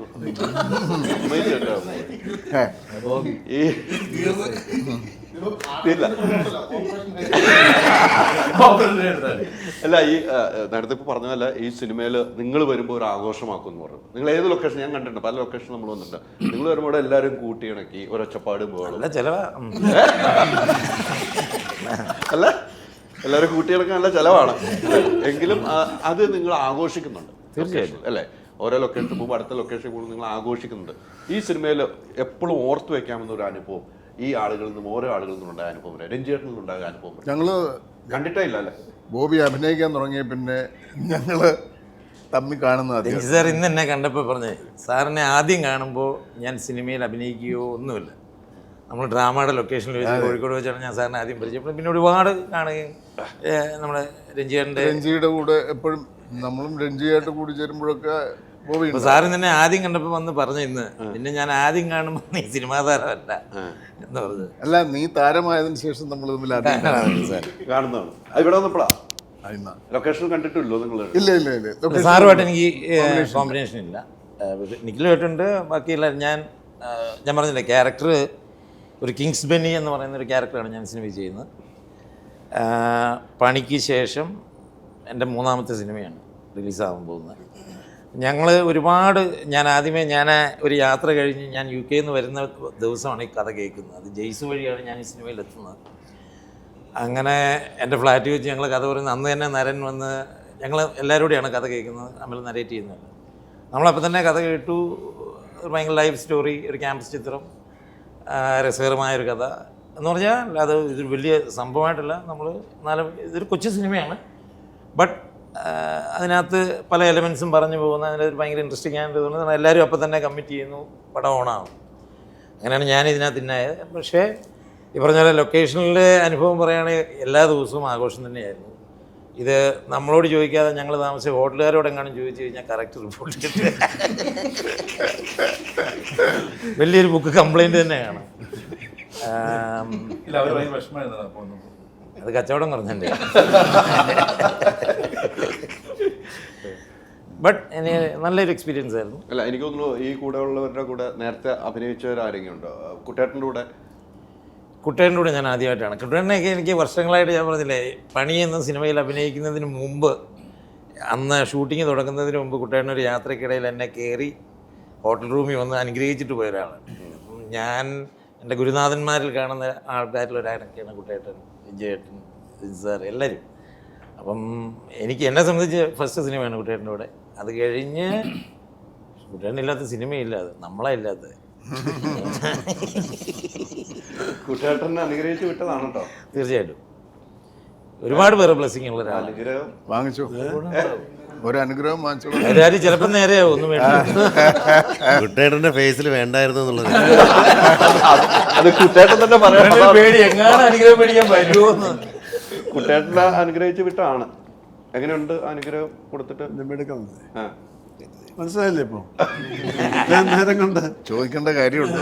ഇത്ര നേരം കൊണ്ട് നമുക്ക് കാര്യങ്ങൾ പിടികിട്ടി, അത് ഉറപ്പാണ്. ബോബിനെ പണ്ട് തൊട്ട് അറിയുന്നതാണ്. ആ ബോബി ഒരിക്കലും നമ്മൾ പക്ഷെ പ്രതീക്ഷിക്കുന്നത് ഇനി കുറച്ചു നേരം ബോബിനെ കുറിച്ച് പറയാനുണ്ടാവും. അതാണ് അല്ല, ഒരിക്കലും നമ്മൾ പ്രതീക്ഷിച്ചില്ല ബോബി ഇങ്ങനെ നടനാ വന്നു. ബാക്കി UK ആര് ചെന്നാലും സിനിമയിൽ ആര് ചെന്നാലും അത്രയും സൗഹൃദം, എല്ലാവരുടെ സൗഹൃദം കാത്തു. ഞങ്ങൾ ഇടയ്ക്ക് ഫോണിൽ കൂടെ നമ്മൾ വീഡിയോ കോളൊക്കെ ഞങ്ങൾ സംസാരിക്കും. പക്ഷേ ബോബി നടനാവുമെന്ന് നമ്മൾ ഒരിക്കലും പ്രതീക്ഷിച്ചിട്ടില്ല. പക്ഷെ ഞെട്ടിച്ച് കളഞ്ഞു. പണി എന്ന് പറഞ്ഞ സിനിമ കണ്ട് ഞാൻ ആദ്യത്തെ ഷോ തന്നെ കണ്ട്, ഷോ കഴിഞ്ഞ് ഞാൻ അവനെ വിളിച്ചു, ഇവിടെ തകർത്തു. കാരണം അടിപൊളിയായിട്ട് ചെയ്തു, ഗംഭീരമായിട്ട് ചെയ്തുകൊണ്ടിരിക്കുന്നു. യാത്ര തുടർന്നുകൊണ്ടിരിക്കുന്നു അല്ലേ? അതുപോലെ ഞങ്ങൾക്കൊരു റോസ്മിൻ, ഞങ്ങളുടെ നായിക, വളരെ ഭംഗിയായിട്ട് ഈ സിനിമയിൽ നമ്മളോട് കോപ്പറേറ്റ് ചെയ്യുകയും അതുപോലെ നന്നായിട്ട് അഭിനയിക്കുകയും ചെയ്തിട്ടുണ്ട്. അത് തീർച്ചയായിട്ടും സിനിമ കാണുമ്പോൾ ആ പെൺകുട്ടിക്കും നല്ല റോളുകളൊക്കെ കിട്ടാനുള്ള സാധ്യതകൾ തീർച്ചയായിട്ടും നമ്മൾ കാണുന്നുണ്ട്. അത് നന്നായിട്ട് നല്ലൊരു കുട്ടിയാണ്. ഒരാളുള്ള കഴിവുകൾ ഈ സിനിമയിൽ കൃത്യമായിട്ട് വന്നിട്ടുണ്ടെന്നുള്ള കാര്യം സംശയമില്ല. കാരണം ഇവരൊക്കെ കൂടെ അഭിനയിക്കുമ്പോൾ ഏറ്റവും നരനൊരു തലവനായ ആക്ടർ ആരായിരിക്കും? തലവേദന അത് ഇപ്പോഴാ ഒരു കുഴപ്പമില്ല. അതെ, ഇങ്ങനത്തെ ചോദ്യങ്ങളാണ് നമ്മൾ എങ്കിലും ഉണ്ടല്ലോ. നമ്മൾ ഈ ചില സിനിമകൾ ഷൂട്ട് ചെയ്ത് കഴിയുമ്പോൾ എത്ര വർഷങ്ങൾ കഴിഞ്ഞാലും നമ്മൾ ചില ലൊക്കേഷനിൽ നമ്മളത് എപ്പോഴും ചെറിഷ് ചെയ്യുന്ന കുറേ മൊമെന്റ്സ് ഉണ്ട്. ചില സിനിമകൾ കയറുമ്പോൾ എങ്ങനെ തീർന്നാൽ മതി എന്നായിരിക്കും. അങ്ങനത്തെ പടങ്ങൾ മാക്സിമം നമ്മൾ ഒഴിവാക്കാറുമുണ്ട് ചെയ്യുന്നതിന് മുമ്പ് തന്നെ. അപ്പോൾ ദിസ് ഈസ് എ ഫിലിം നമുക്ക് എപ്പോഴും നമ്മൾ വെൻ യു ലുക്ക് ബാക്ക് നമുക്ക് എപ്പോഴും മനസ്സിൽ സന്തോഷം നൽകുന്ന ഒരു എക്സ്പീരിയൻസ് ആയിരുന്നു പടം ഫുള്ള്. അതെനിക്ക് തോന്നുന്നത് സ്റ്റാർട്ടിങ് ഫ്രം അമൽ, അതിൻ്റെ ഡയറക്ടറും അവരുടെ ടീമും അതിൻ്റെ ടെക്നിക്കൽ ക്രൂ, പിന്നെ എല്ലാറ്റിനും കൂടെ നിൽക്കുന്ന ലിസി ചേച്ചി, 4-5 പ്രൊഡ്യൂസേഴ്സ് ഉണ്ടെങ്കിലും അവരെ റെപ്രസെൻറ്റ് ചെയ്തിട്ട് നിൽക്കുന്ന ലിസി ചേച്ചിയാണ്. അപ്പോൾ നമ്മൾ വളരെ റെയറാണ് വളരെ എനർജറ്റിക് ആയിട്ടൊരു ലേഡി അങ്ങനെ പ്രൊഡ്യൂസറായിട്ട് അങ്ങനെ വരുന്ന പടങ്ങളുടെ എണ്ണങ്ങൾ വളരെ കുറവാണ്. അപ്പോൾ so that respect we have. പിന്നെ ഈ പറഞ്ഞ പോലെ ഇത്രയും വലിയൊരു ടീമിനെയൊക്കെ വെച്ച് നടക്കുമ്പോൾ ഈ നല്ല പടങ്ങളും നല്ല അനുഭവങ്ങളും ലൊക്കേഷനിൽ ഉണ്ടാവണമെങ്കിൽ ഈ പറഞ്ഞ പ്രശ്നക്കാരധികം ഉണ്ടാവരുത്. അപ്പൊ അങ്ങനെ ഒരു പ്രശ്നക്കാരും അങ്ങനെ അല്ലേ നമ്മളെ നാട്ടിൽ അങ്ങനെ ഒരു ഉണ്ടായിട്ടും മാനേജ് ചെയ്തു അത് ഉണ്ടായതായി അറിയിക്കാതെ അങ്ങ് പോയി എന്നുള്ളത്. അപ്പോൾ അത്രയും ഇറ്റ് വാസ് എന്താ പറയുക ബ്യൂട്ടിഫുൾ ടൈം സ്പെൻഡ് എന്ന് പറയാം. അപ്പോൾ അങ്ങനത്തെ ഒരു പ്രശ്നവും എനിക്ക് തോന്നുന്നില്ല. ഈ ആഘോഷം വാസ് പടത്തിന്റെ ടൈറ്റിലാണോ അതോ ഞങ്ങളുടെ സമയം ചെലവഴിച്ച സമയങ്ങളുടെ ടൈറ്റിലാണോ എന്നറിയില്ല. പക്ഷേ എന്തുകൊണ്ടും അത് വളരെ ആപ്റ്റായിരുന്നു. നരന്റെ സിനിമ ഓർക്കുമ്പോൾ നമ്മൾ ക്യാമ്പസ് ചിത്രമാണ് നമ്മൾ മനസ്സിൽ ഓടി വരുന്നത്. നരനാക്കി മാറ്റിയ സിനിമയാണ്. വീണ്ടും ഒരു ക്യാമ്പസ് ചിത്രത്തിലേക്കാണ് വരുന്നത്. ആ ഒരു ഓർമ്മ എങ്ങനെയായിരിക്കും? അന്നത്തെ ആ സംഭവം ഉണ്ടല്ലോ അതിൽ എനിക്ക് ഏറ്റവും ഫസ്റ്റ് തിങ് ഞാൻ നേരത്തെ പറഞ്ഞു, ഒരു നമ്മുടെ പൂജയ്ക്ക് വന്നപ്പോൾ ഗസ്റ്റായിട്ട് വന്നിട്ടുള്ളത് ലാൽ ജോസ് സാറായിരുന്നു. അത് ആക്സിഡൻ്റലി സംഭവിച്ച പുള്ളിക്ക് അറിയില്ലായിരുന്നു ഞാൻ ഈ പടത്തിൽ അഭിനയിക്കുന്നുണ്ടായിരുന്നു. അപ്പോൾ അതെനിക്കൊരു നല്ല നിമിത്തമായിട്ട് തോന്നി. പിന്നെ ക്യാമ്പസ് ചിത്രം എന്ന് പറഞ്ഞാൽ ഇതിൻ്റെ സ്റ്റോറി, പക്ഷേ ഇപ്പം ഞാനിതിൽ ഇൻവോൾവ് ആയിട്ടുള്ളതിൽ ദർ ഇസ് അനദർ സ്റ്റോറി. സൂരജിൻ്റെ പിന്നിൽ വേറെ ഒരു പതുക്കെ ഇൻഫോൾവ് ചെയ്ത് വരുന്നൊരു സ്റ്റോറി. അപ്പോൾ അങ്ങനെ വെച്ച് നോക്കുമ്പോൾ ഇതൊരു നോർമൽ ക്യാമ്പസ് ചിത്രമല്ല, ഇതിൻ്റെ ബാക്ക്ഡ്രോപ്പ് ക്യാമ്പസ് ആണെന്ന് മാത്രം. പിന്നെ നമുക്ക് എപ്പോഴും കോളേജിൽ വരുമ്പോൾ അതിൻ്റെ ഒരു എനർജി വേറെയാണ്. അതിൻ്റെ ഒരു ഷൂട്ടിങ്ങിലും ഇത്രയും സ്റ്റുഡൻസ് ഒക്കെ വരുമ്പോൾ അതിൻ്റെ ഒരു വൈബ് വേറെയാന്ന് പറയുന്ന പോലെ I guess everybody you know loves to be part of it. അത് നമ്മുടെ കോളേജ് ലൈഫ് എങ്ങനെ ഇരിക്കുന്നു അനുസരിച്ചിരിക്കും. അത് ഐ ഹാഡ് 3 of my എൻ്റെ ഏറ്റവും 3 നല്ല വർഷങ്ങൾ കോളേജ് ലൈഫായിരുന്നു. So college campus movies are always നമ്മുടെ ഒരു ഫേവറേറ്റ്സിലൊന്നാണ്. അപ്പോൾ ആ രീതിയിൽ തീർച്ചയായിട്ടും ഇതൊരു നല്ലൊരു അനുഭവമായിരുന്നു. നല്ലൊരു അനുഭവമായിരുന്നു. ഗുമസ്തൻ ടീമിൻ്റെ കൂടെ തന്നെയാണ്. ഗുമസ്തൻ ടീമിൻ്റെ ആളുകൾ മക്ബൂലൊക്കെ ഗുമസ്തൻ ടീമിൽ വന്നു. ഈ ടീം കൂട്ടുകെട്ട് വിടാതെ ഇങ്ങനെ പിടിച്ചു നിൽക്കുകയാണ് മക്ബൂലൊക്കെ എന്നുള്ളൊരു സംശയം എനിക്കിപ്പോഴും ഉണ്ട് കേട്ടോ. ഏതാ സിനിമ കിട്ടണമല്ലോ, പടം കിട്ടണോ? ഇപ്പൊ ഏറ്റവും കൂടുതൽ മലയാളത്തിൽ പടം ചെയ്യുന്ന അമൽ ജോബിയ. അത് അമലിനെ ഞങ്ങള് മുറുക്കെ പിടിച്ചിരിക്കുക. അതിനകത്ത് ഏറ്റവും കൂടുതൽ മുറുക്കെ പിടിച്ചിരിക്കുന്നത് ജയസേട്ടനാണ്. ഞാൻ പെട്ടെന്ന് ഹൈദരാലിക്കാക്ക് വന്നൊരു മാറ്റേ, സിനിമയുടെ പ്രൊമോഷൻ വന്നിട്ട് സിനിമയെ കുറിച്ച് ചോദിക്കുന്നു. അത് ശരിക്കും സാധാരണ കഴിഞ്ഞ കുമസ്തനിൽ പറഞ്ഞ ഞങ്ങള് കളിക്കൂട്ടുകാരായിരുന്നു പറഞ്ഞത്. ഈ ഇന്റർവ്യൂ ഹൈദരാലിക്കാരിക്കാന്ന് വിളിക്കുന്നത്. ഈ ഇന്റർവ്യൂ കഴിയുന്നതോട് ഹൈദരാലിയുടെ ഡിമാൻഡ് കൂടും. അതെ ഭയങ്കര മാറ്റം. എന്തൊക്കെ പ്രതീക്ഷകളായിരുന്നു എല്ലാം പോയി. ടൈറ്റില് രസമായി, ഓപ്പറേഷൻ ഹൈദരാലി. അവിടെ തിരിച്ചല്ലോ അല്ലേ? എടുത്തോണ്ടല്ലേ നമ്മൾ ഒരുമിച്ച് ചെറുപ്പത്തിൽ കളിച്ചു വളർന്നു. അപ്പൊ ഞാൻ വീട്ടിൽ ഒന്ന് പറഞ്ഞിട്ട് ഇങ്ങനെ തനി സ്വഭാവം ഇനി എനിക്ക് അനുമതി കിട്ടിയാൽ ഞാൻ അല്ലല്ല നമുക്കതാ വേണ്ട. നമുക്ക് അല്ല ഒരുപാട് തകർക്ക് ഇത്ര മാറ്റം വേണ്ട. ഞാൻ ഒന്നുമില്ലാന്ന് പറഞ്ഞു വന്നിരുന്നാണ്. ഒത്തിരി മാറ്റങ്ങൾ സംഭവിച്ചിട്ടുണ്ട്. അല്ല ഒരു വാക്കൂടെ പറഞ്ഞോട്ടെ. അതിന് മുമ്പ് പറഞ്ഞോട്ടെ. അതിന് മുമ്പ് ജോണി ആന്റണി ചേട്ടൻ, അജു വർഗീസ്, ധ്യാൻ ശ്രീനിവാസൻ, അതോടൊപ്പം ഷാജി, സിനിമയിൽ ഇല്ലാത്ത ആളുകളുടെ പേര് ഒന്ന് പറയാം. എളുപ്പമുണ്ടല്ലേ? കൈലാഷ്, ഹൈദരാലി, അതാണ് ഹൈദരാലി. കറക്റ്റ്. പിന്നെ ഷാജി കൈലാസ് സാറിന്റെ മോന്, ഇങ്ങനെ ഒരു വലിയ ടീം കൂടെ ഉണ്ട്. ജൂണിയാനി ചേട്ടനൊക്കെ നമ്മുടെ ആദ്യത്തെ സിനിമയിലും ഒത്തിരിയേറെ നമ്മളെ സപ്പോർട്ട് ചെയ്ത ആളായിരുന്നു.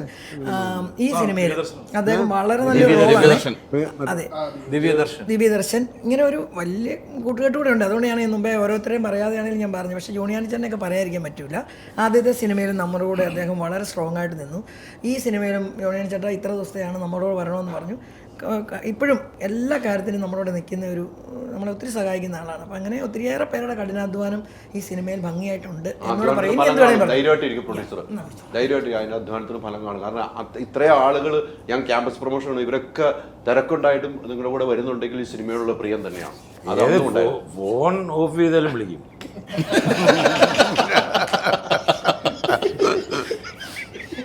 അങ്ങനെയാണല്ലേ? ഫോൺ ഓഫ് ചെയ്താലും കോള് വരുന്നു. ചൈറ്റീസ് ബിൽഡിങ്ങിന്റെ താഴെ വന്നിരിക്കുക. പിന്നെ ഇത്ര തിരക്കുണ്ടായിട്ടും നമുക്ക് ഇറങ്ങാൻ പറ്റണില്ല. അപ്പം നാളെ വണ്ടിയുണ്ട് അല്ലേ? അത് അങ്ങനെയാണല്ലോ ഒരു സിനിമയുടെ വിജയം. ചേട്ടാ, ഈ പറഞ്ഞ പോലെ ഒരു എക്സ്പീരിയൻസ് ആണല്ലോ ഒരു സിനിമ എന്നുള്ളത്. നിങ്ങൾ രണ്ടും ഉള്ള സിനിമകൾ, നിങ്ങളുടെ ജീവിത കഥകളുണ്ട്, നിങ്ങളുടെ സിനിമകളുടെ യാത്രയുണ്ട്, നിങ്ങളുടെ ആ ഒരു അനുഭവം നമുക്ക് എല്ലാവർക്കും കേൾക്കാൻ. ഞാൻ ആദ്യം പശുപതി എന്ന് പറയുന്ന സിനിമ ജനുവരി 1 ആണെന്ന് എനിക്ക് തോന്നുന്നു. ഷാജി എന്നെ വിളിച്ചിട്ട് അത്യാവശ്യമായിട്ടൊന്ന് എറണാകുളം വരെ വരണം, ഈ സിനിമയൊന്ന് എഴുതണം. ഷാജിക്ക് ആ കഥ കേൾപ്പിച്ചത് ഞാനായിരുന്നു. ആ സിനിമ അന്നത്തെ വളരെ പ്രധാനപ്പെട്ട തിരക്കഥാകൃത്തുക്കളിൽ ഒരാൾ എഴുതാനിരുന്നതുമാണ്. അത് മാറിപ്പോയപ്പോൾ ഷാജിക്ക് പെട്ടെന്ന് വേറെ ആരെയും വിളിക്കാൻ എൻ്റെ ഭാഗ്യം കൊണ്ട് തോന്നിയില്ല എന്നുള്ളത് കൊണ്ട് ഷാജി എന്നെ വിളിച്ചു. ഞാൻ എറണാകുളത്തേക്ക് ഇറങ്ങാൻ പുറപ്പെടുമ്പം എനിക്ക് വീട്ടിലേക്ക് ആദ്യം വരുന്ന കോള് കുട്ടൻ്റെയാണ്. അപ്പം ഞാൻ ആദ്യം കുട്ടനോടാണ് പറയുന്നത്, ഓർമ്മയുണ്ട്? അപ്പം അങ്ങനെയാണ് ഞാനും കുട്ടനും തമ്മിലുള്ള. അതിന് മുൻപേ പരിചയമുണ്ട്, പരിചയമുണ്ട്, അടുപ്പമുണ്ട്. ഞാൻ വീട്ടിൽ പോയിട്ടുണ്ട്, എന്നുള്ള സാറുള്ള കാലത്തൊക്കെ പോയിട്ടൊക്കെ ഉണ്ട്. പക്ഷെ ഞാൻ പറഞ്ഞത് ഒരു നിമിത്തം പോലെ ഞാൻ സിനിമയിലേക്ക് ഇറങ്ങാൻ ആദ്യ ചുവട് വയ്ക്കുമ്പം തന്നെ ആദ്യം വരുന്ന കോള് കുട്ടൻ്റെയാണ്. കുട്ടൻ ഇത് അറിഞ്ഞിട്ട് വിളിക്കുന്നതല്ല. അപ്പോൾ ഞാൻ കുട്ടനോട് പറയുള്ളൂ, ഇങ്ങനെ ഞാൻ ഷാജിയുടെ ഒരു പടം, ആ സിനിമയിൽ കുട്ടനുണ്ടോ? ഉണ്ട്. ഞാൻ എഴുതിയ ഒട്ടുമിക്ക സിനിമകളിലും കുട്ടനുണ്ട്. മാത്രമല്ല, ഞാൻ അഭിനയിച്ച ഏറ്റവും വ്യത്യസ്തമായ കഥാപാത്രങ്ങൾ അഭിനയിച്ചൊക്കെ രഞ്ജിത പടത്തിലാണ്. അതിനൊക്കെ ഉപരിയായിട്ട് ഒരു നടൻ എന്നുള്ള രീതിയിൽ ഈ ചില പറയുമ്പോൾ ജീവിതത്തിൽ ബ്രേക്ക് എന്ന്, അന്നൊക്കെ ഞാൻ അഭിനയിച്ചുകൊണ്ടിരുന്നത് ഇപ്പം ആദ്യം സുറുമയിട്ട കണ്ണുകൾ മുതൽ അഭിനയിച്ച പടങ്ങളൊക്കെ ഒരു ചെറുപ്പക്കാരൻ, അല്ല പോലീസ് ഓഫീസർ, കോളേജ്, പിന്നെ ഗുണ്ട, ഇങ്ങനെ പല വേഷങ്ങളും ചെയ്തിട്ടുണ്ട്. അപ്പോൾ ഒക്കെ ഈ സിനിമയ്ക്ക് അന്ന് വരെ ഒരു പ്രത്യേകതയുണ്ടായിരുന്നു. അതായത് ഇപ്പം അച്ഛനാണെങ്കിൽ മധുസാറ്, അല്ലെങ്കിൽ വില്ലനാണെങ്കിൽ ജോസ് പ്രകാശ്, അങ്ങനെ ഓരോരുത്തർക്കും ഗോവിന്ദൻകുട്ടി ചേട്ടൻ വില്ലൻ, ശങ്കരാടി ചേട്ടൻ അമ്മാവൻ, ഉണ്ണികൃഷ്ണൻ ചേട്ടൻ, അവർ വന്നാൽ അതാണ്. പിന്നെ പ്രത്യേകിച്ച് പറയേണ്ട കാര്യമില്ല. അങ്ങനെയുള്ളൊരു ചിന്താഗതി ഉള്ളൊരു ഓഡിയൻസും ആ ഒരു സെറ്റപ്പ് അങ്ങനെയാണ് സിനിമയുടെ. അന്നാണ് ഈ ഏകലവ്യം എന്ന് പറഞ്ഞ സിനിമയിൽ ഒരു ക്യാരക്ടർ. അപ്പോൾ എന്നോട് ഇദ്ദേഹം പറഞ്ഞു, എടോ, അപ്പം ഞങ്ങൾ എല്ലാ സിനിമകളിലും ഉണ്ട്, അപ്പം ഇതിലും എടോ നമ്മുടെ പണം തുടങ്ങാൻ പോയതാണ്. അപ്പം ഞാൻ എന്താ വേഷം എന്ന്, അതൊരു പോലീസ് ഓഫീസർ. അപ്പം ഞാൻ ചെയ്യുന്നില്ല. അപ്പം ഞാൻ ചെയ്യുന്നില്ല. അപ്പം എനിക്ക് അങ്ങനെ പറയാവുന്ന ഒരാളും മലയാള സിനിമ ഇദ്ദേഹമുള്ളൂ. ഒരു സിനിമ ചോദിച്ചിട്ട് ഞാൻ എത്തില്ല എന്ന് പറയാൻ പറ്റുമോ? ആരും പറയൂ? ഞാൻ ഇന്നൊരാരോടും പറഞ്ഞിട്ടുമില്ല. ഇയാളോട് ഞാൻ അത് വേണ്ട, ഞാൻ ചെയ്യുന്നില്ല. ഇവിടെ വേറെ വേഷമൊന്നുമില്ല.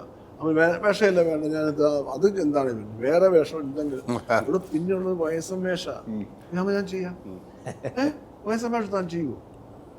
ഇത് പറഞ്ഞ് ഞാൻ മേടിച്ചു. പക്ഷെ മേടിച്ചു കഴിഞ്ഞപ്പോഴാണ് നമുക്കിത് വിശ്വസിപ്പിക്കേണ്ട പ്രേക്ഷകനെ. അപ്പൊ അത് ആൾക്കാരെ വിശ്വസിപ്പിക്കുക എന്നുള്ള വലിയ പാടാണ്. നാടകത്തിലാണെങ്കിൽ ഒരു നാടകം കാണാൻ പ്രേക്ഷകൻ വരുമ്പോൾ ഒരാൾക്ക് കഥാപാത്രം ഒരു അപ്പൂപ്പനായിട്ട് വന്നാൽ അപ്പൂപ്പൻ, ആ നടനെ കാണുന്നുള്ളൂ, ആ കഥാപാത്രത്തെ കാണുന്നു, നടനെ കാണുന്നില്ല.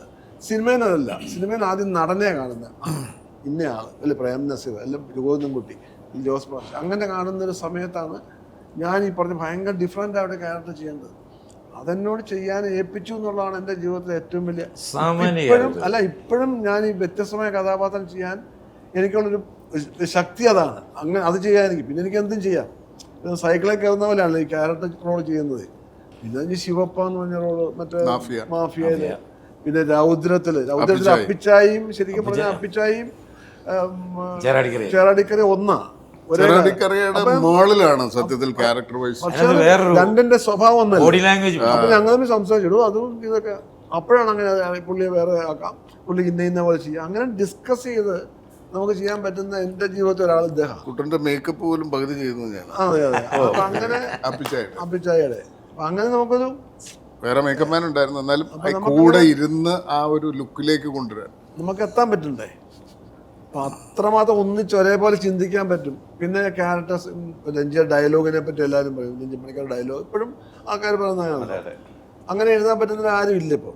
അതും അദ്ദേഹത്തിൻ്റെ മാത്രമേ ശൈലിയാണ്. പക്ഷെ അത് പറയുമ്പോൾ റെൻഡർ ചെയ്യുമ്പം ഞാൻ ഇപ്പം ഇപ്പോഴൊക്കെ സാധാരണ ഞാൻ അങ്ങനെ ഞാൻ തന്നെ എൻ്റെ റെൻഡറിങ് ആ കഥാപാത്രം അനുസരിച്ചാണ്. പക്ഷെ രഞ്ജിയുടെ കാര്യം ഞാൻ ചുടുവത് എങ്ങനെയായിരുന്നു. അപ്പോൾ അത് എവിടെ പോസ്, ഒരു ലെങ്തി ഡയലോഗാണ്, അതിന് എവിടെ പോസ്, എവിടെയാണ് നമ്മൾ ആ പോസ് കൂട്ടേണ്ടത്, അല്ല എവിടെ മുറിക്കണം, അത് കോമ എവിടെ വേണം, കുത്ത ഇന്നൊരു രീതിയുണ്ട്. അത് പറയുമ്പം ആ അർത്ഥം കിട്ടണമെങ്കിൽ അങ്ങനെ പറഞ്ഞാലേ പറ്റും. അപ്പം ഞാൻ രഞ്ജിയോട് ചോദിക്കും, എന്നിട്ട് ഞാനത് എൻ്റെ രീതിയിൽ പറയും. പക്ഷെ ഇയാൾ പറയുന്നത് കേൾക്കുമ്പോഴാണ് നമുക്ക് സെൻസ് ചെയ്യാൻ പറ്റുന്നത്. അങ്ങനെയുള്ള എഴുത്തുകാർ കുറവാണ്. ആരും മോശമായിട്ട് ഞാൻ പറയല്ല. അങ്ങനത്തെ ഡയലോഗ് എഴുതുമ്പോൾ അത് അങ്ങനെ തന്നെ പറഞ്ഞാൽ അതിന് അർത്ഥമുള്ളൂ. ഇല്ല, അർത്ഥമില്ല. ഈ വാക്കുകൾക്ക് അർത്ഥമില്ലല്ലോ. വാക്കുകൾക്ക് എന്താ അർത്ഥം? അത് പ്രയോഗിക്കുമ്പോഴാണ് അർത്ഥം ഉണ്ടാകുന്നത്. അത് ഇന്ന രീതിയിൽ പ്രയോഗിക്കണമെന്ന് വെച്ചൊരു കഥാകൃത്ത് എഴുതുമ്പോഴാണ് ആ വാചകത്തിന് അർത്ഥം ഉണ്ടാകുന്നത്. അല്ലെ വാക്കുകൾക്ക് എവിടെ അർത്ഥം? അത് വാക്കുകളെല്ലാം കൂടെ കൂടി ഒരു വാചകമാകുമ്പോഴല്ലേ അർത്ഥം ഉണ്ടാകും. അതെങ്ങനെ പ്രയോഗിക്കണമെന്ന് തീരുമാനിക്കുന്നതും ഈ കഥാകൃത്തായിരിക്കണം. അല്ല ചുമ്മാ വലിച്ചു നീട്ടി എഴുതി വെച്ചാൽ പറയാൻ പറ്റില്ല. അതാണ് പലർക്കും പറ്റുന്നത്. അപ്പം അതുകൊണ്ട് എൻ്റെ ജീവിതത്തിൽ എൻ്റെ ഏറ്റവും അടുത്ത ബന്ധു ഞങ്ങൾ ഇതിനകത്ത് ഒരു സീൻ അഭിനയിക്കുന്നുണ്ട്, ഞാൻ എൻ്റെ ജീവിതം. അപ്പോൾ അത് ആ സീൻ അങ്ങനെയൊന്നും അല്ല. പക്ഷെ ഞങ്ങൾ ചെയ്ത് വന്നപ്പോൾ അതൊരു വേറെ രീതിയിലായി. ഇവരൊക്കെ അത് പറയുകയും ചെയ്തത്, ഞാനും ബിഷപ്പും. അല്ല, അത് ഇപ്പം നമ്മളത് ചോദിച്ചപ്പോൾ നമുക്ക് കേൾക്കാൻ താല്പര്യമുള്ള കാര്യങ്ങളാണ്. നമ്മൾ ഇതിനപ്പുറത്തേക്ക് കുട്ടൻ വന്നിറങ്ങി ആദ്യം അഭിനയിക്കുന്നതിൻ്റെ സുരേഷ് ഗോപിയായിട്ടുള്ള ആ കൺഫ്രണ്ടേഷനാണ്. ഗീതയൊക്കെ ചേർന്നിട്ടുള്ള അവിടെ വന്നിട്ട് നിന്നെ തീർത്തുകളയുടെ എന്നൊക്കെ പറഞ്ഞിട്ട് ഇങ്ങനെ കുട്ടൻ ഇങ്ങനെ നിന്ന് വിറയ്ക്കുകയാണ്. അത് അഭിനയിക്കാനുള്ള ഭയം കൊണ്ടുള്ള വരല്ല, ഈ ക്യാരക്ടർ ഒരു ബാധ പോലെ കയറി. ഒരൊറ്റ മാഗസീനാണ്. അതെ, ഒരു മാഗസീൻ്റെ 450 അടിയാ. അത് ഒറ്റ ഷോട്ടിലാണ്, ഒറ്റ ഷോട്ട്. അതായത് ഞാൻ കാറെ വന്ന് ഇറങ്ങുന്നു, അവിടെ ഇറങ്ങുന്നു, ഡയലോഗ് മുഴുവൻ എനിക്കാണ്. ഒരുപാട് ഡയലോഗ് ഇല്ല. ചെറാടിക്കറിയുടെ ഫസ്റ്റ് സീൻ വേറെ ആർക്കും ഡയലോഗ് ഇല്ല. അല്ല, വേറെ ഒരാൾക്കും ഡയലോഗ് ഇത് മുഴുവൻ പറയാൻ വേണം, പറയാൻ പറ്റുമോ? എന്നിട്ട് എന്നും മുത്തിട്ടുള്ളെന്ന് പറയല്ലേ എന്ന് പറഞ്ഞു. അല്ല, അത് കഴിഞ്ഞിട്ടുള്ള അനുഭവം പറയും പുള്ളി. അതിനുള്ള ഓപ്ഷൻ ഇല്ല. അത് കഴിഞ്ഞിട്ട് അപ്പൊ എന്നെ സുരേഷ് ഗോപി അടിക്കുന്നു, അത്രേ ഉള്ളൂ. എന്നെ സുരേഷ് ഗോപി അടിക്കുന്നു, ഞാൻ വീണ്ടും ഞാൻ എഴുന്നേക്കുന്നു, കയറി പറയുന്നു, വീണ്ടും സുരേഷ് ഗോപി നിൽക്കുന്നു. അവസാനം ഞങ്ങൾ അവശരായി. ഞാൻ കട്ട് പറയുന്നില്ല. ഷാജി ഇങ്ങനെ ഇപ്പൊ ഞാനിങ്ങനെ വീട്ടിൽ ഇങ്ങനെ വെച്ച് ഞാൻ നോക്കുമ്പോ ഇദ്ദേഹത്തിന്റെ കണ്ണ് നിറഞ്ഞിരിക്കുന്നു. എനിക്ക് ഏറ്റവും വലിയ നമുക്ക് നാഷണൽ അവാർഡ് കിട്ടുന്നതിനെക്കാട്ടിലും വലിയൊരു ഇത് എഴുതിയാണ്. അയാളുടെ ക്യാരക്ടറിനെ പറ്റി അയാൾ തന്നെ, അതായത് നാടകത്തിലൊക്കെ അഭിനയിക്കുമ്പോൾ ഒരു സർക്കിൾ റെസ്പോൺസ് ഉണ്ടാവില്ല. ആ റെസ്പോൺസ് നമുക്ക് കിട്ടുക എന്ന് പറഞ്ഞാൽ ആ ജീവിതത്തിലെ വളരെ, എനിക്ക് ഞാൻ പലപ്പോഴും പറഞ്ഞിട്ടുണ്ട് കേട്ടോ. അല്ല, ഇതിൻ്റെ അകത്ത് ആ മോമെന്റ് കുട്ടൻ ഈ ക്യാരക്ടർ ചെയ്യുമോ എന്നുള്ളൊരു കുട്ടനെ നമ്മൾ അതുവരെ കണ്ടിട്ടില്ലാത്തൊരു ഏജ്. ആ ഏജ് ഇയാളുടെ ശരീരത്തിന്റെ നഖം മുതൽ മുടി വരെ ആ ഏജിലേക്ക് അയാൾ വരണം. ഭയങ്കര പ്രത്യേകതകളുള്ളൊരു ബോഡി ലാംഗ്വേജും റെൻഡറിങ്ങും ഒക്കെ ഉള്ളൊരു കഥാപാത്രമാണ്. അപ്പൊ അതിങ്ങനെ നമ്മൾ നിറയുകയാണ്. ഇയാൾ ഇങ്ങനെ അങ്ങോട്ട് നിറഞ്ഞാടുന്ന കണ്ടിട്ട് ചെവിയിലൊക്കെ രോമവും അതിന്റെ ഒരു പവർ ഉണ്ടല്ലോ. അവയവങ്ങളും വിരല് മുറിക്കുമ്പോ കാട്ടിക്കേറി കൊമ്പനാനയുടെ കണ്ണി വെടിവെച്ചിട്ടുള്ളവനാടാ കറിയ എന്ന് പറയുന്നില്ല. അപ്പോഴും അയാൾ കീഴടങ്ങുന്നതേ ഇല്ലല്ലോ. ആ എന്തായാലും സാറേ, ഞങ്ങൾക്കൊരു അടുത്ത പടക്കം ഹൈദരാലി ചോദിക്കുന്നത് ഇങ്ങോട്ട് ചേർന്നിരിക്കും. നമുക്ക് അങ്ങോട്ട് ഡയലോഗ് എഴുതി കഴിഞ്ഞ് കൊടുക്കുമ്പോഴേ കുട്ടേട്ടുണ്ടായ വിറയൽ ആദ്യം ഉണ്ടാകും.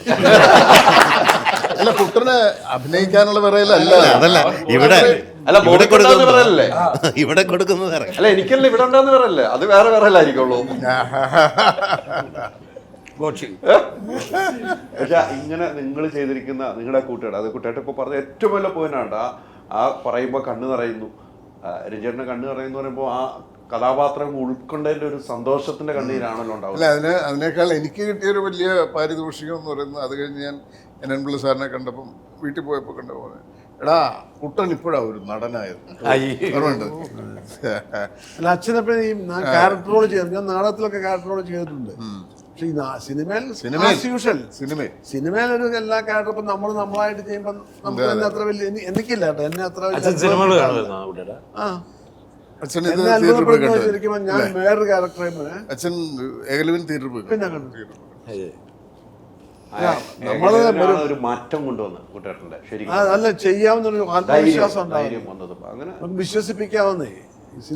കുട്ടൻ്റെ ഗംഭീരമായ പെർഫോമൻസ് ആണ് ഇതില് അപ്പിച്ചായി എന്ന് പറയുന്ന അതിഗംഭീരം. അത് സൂക്ഷ്മമായിട്ട് നമ്മൾ കണ്ടാൽ അതിഗംഭീരമായ പെർഫോമൻസ് ആണ്. അതിലെ ചില ക്ലോസ് ഷോട്ടുകളിലെ ചില റിയാക്ഷൻസ് ഒക്കെ ഉണ്ട്. അത് ഒരു നമുക്ക് സങ്കല്പിക്കും. നമ്മളിങ്ങനെ ഈ ഷൂട്ട് ചെയ്യുമ്പോൾ നമ്മളിങ്ങനെ നോക്കി നിൽക്കും, ഇയാളിത് എങ്ങനെയാണ് ചെയ്യാൻ പോകുന്നത്, എങ്ങനെയാണ് ആ മോമെൻറ്റ് ഭയങ്കര ഇതാണ്. കാരണം അയാൾ മകനായിട്ട് സങ്കല്പിച്ച ഒരാൾ തോക്ക് ചൂണ്ടി നിൽക്കുന്ന ഒരു നേരെ നെറ്റിക്ക് തോക്ക് ചൂണ്ടി ഇങ്ങനെ പോയിന്റ് ബ്ലാങ്കിൽ നിർത്തിയിരിക്കുമ്പോഴുള്ളൊരു റിയാക്ഷൻ ഉണ്ട്. അത് എപ്പോഴെങ്കിലും കണ്ടു നോക്കണം. അതൊരു മാസ്റ്റർ പീസ് മോമെന്റ്. രണ്ടുപേർക്ക് എനിക്കൊരു ഭാഗ്യമുണ്ട്, രണ്ടുപേരുടെ പേര്. ഷാജി കൈലാസ് സാറിന്റെ വരവില് എന്റെ ക്യാരക്ടറിന്റെ പേര് CA Iqbal. Shaji sir place ചെയ്ത കമ്മീഷണർ ഇക്ബാൽ. ഭയങ്കര ഹുക്കായ ഒരു ക്യാരക്ടർ, ഇമോഷണലി. അങ്ങനെയൊക്കെയാണ് കഥകൾ കേൾക്കാനാണ് ഇവരുടെ കഥകൾ കേട്ട് ഇരിക്കാൻ നമുക്ക് ഒത്തിരി. പക്ഷേ സമയക്കുറവുണ്ട്. അച്ഛൻ്റെ ഏറ്റവും ഇഷ്ടപ്പെട്ട സിനിമയിലെ ഏതായിരിക്കും പറയാൻ പറ്റുവാണി? പത്രത്തിലാണ് അല്ലേ? എന്താണ് ആ പത്രത്തിനുള്ള അത്രയും ഒരു പ്രിയം തോന്നാനുള്ള കാരണം ഉണ്ടാവില്ല നമുക്ക്? അങ്ങനെ ചോദിച്ചു കഴിഞ്ഞാൽ എനിക്കൊന്നും ആ സിനിമ ആസ് എ പാക്കേജ് അച്ഛൻ്റെ മറ്റ് സിനിമകളിൽ നിന്ന് ഒരുപാട് വ്യത്യസ്തത ഉള്ളൊരു സിനിമയായിരുന്നു അത്. പിന്നെ അത് മീഡിയയെ പറ്റി അങ്ങനെ അത്തരം സിനിമകൾ ഇറങ്ങിയിട്ടില്ലല്ലോ. മീഡിയ എനിക്ക് അതിന് മുന്നേ ഇറങ്ങിയൊരു സിനിമ വാർത്തയാണ്, അങ്ങനത്തെ സിനിമ ഇറങ്ങിയത്. അതൊക്കെയാണ് അതിൻ്റെ കാരണം. സിനിമയെക്കുറിച്ച് സംസാരിക്കാറുണ്ട് വീട്ടിൽ? എല്ലാത്തിനെയും പറ്റി സംസാരിക്കാറുണ്ട്, അതിനൊപ്പം സിനിമയെ പറ്റി സംസാരിക്കാറുണ്ട്. അല്ലേ? അല്ല, സിനിമ അച്ഛൻ്റെ ഓരോ സിനിമ കണ്ടു കഴിയുമ്പോൾ നമ്മൾ സംസാരിക്കുമല്ലോ ആ കഥാപാത്രങ്ങളെ കുറിച്ചും. സംസാരിക്കാറുണ്ട്. അച്ഛനിലെ ഏറ്റവും കണ്ട പോസിറ്റീവ് വശം എന്താണ്? അച്ഛൻ ഭയങ്കര ഒരു ക്ലോസ് ഫ്രണ്ടാണ്. എനിക്കൊന്നും എൻ്റെ ഏറ്റവും ബെസ്റ്റ് ഫ്രണ്ട് അച്ഛൻ തന്നെയാണ്. അത് തന്നെയാണ്. അതിനപ്പുറത്തേക്കൊന്നുമില്ല. ഇല്ല, അതിനകത്ത് എല്ലാം തുറന്നു പറയാൻ പറ്റിയ ഏറ്റവും അടുത്ത സുഹൃത്ത്. ആ രീതിക്ക് പോകുമ്പോഴാണ് ഒരു അച്ഛനും മോനുമായിട്ട് ഏറ്റവും സൗഹൃദം വരുന്നു. അതങ്ങനെ തന്നെ തുടർന്ന് പോകണം. കുട്ടേട്ടൻ മോൻ ഇപ്പം ആക്റ്റീവായിട്ട് സിനിമയിൽ വന്ന് കളങ്കാവിലൊക്കെ ആ വഴി തെറ്റിച്ചു വിടുന്നവരെ അങ്ങനെയാണ് സൈനയുടെ ഒക്കെ ആയിട്ട് പോകുന്നത്. രണ്ട് സിനിമയിലാ. ഇതില് മമ്മൂക്കാനെ വഴി തെറ്റിച്ച് കൊണ്ടുവന്ന അദ്ദേഹമാണ്.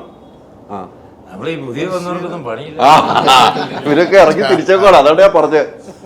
ഞാൻ അറിഞ്ഞത് തന്നെ അവൻ പടം ഇറങ്ങി കഴിഞ്ഞപ്പോഴാണ് ഞാൻ അറിയുന്നത്. എന്തായാലും സൂപ്പർ ഹിറ്റ് ആകട്ടെ ആഘോഷം. നമുക്ക് ഇവരുടെ കഥകൾ കുറച്ച് കേൾക്കാൻ പറ്റി. നമുക്ക് അതൊരു അനുഭവമാണ്. നമുക്കൊക്കെ ഒരു അനുഭവമാണ് അല്ലേ? ഒരുപാട് നാളുകൾക്ക് നമ്മൾ അറിയുന്നുള്ളൂ. ഒരുപാട് നാളുകൾക്ക് ശേഷം ഹൈദരാലിക്ക് ഒരു നല്ല ഇന്റർവ്യൂ ലഭിച്ചിരിക്കുകയാണ്. നമുക്ക് ആഘോഷിക്കാം.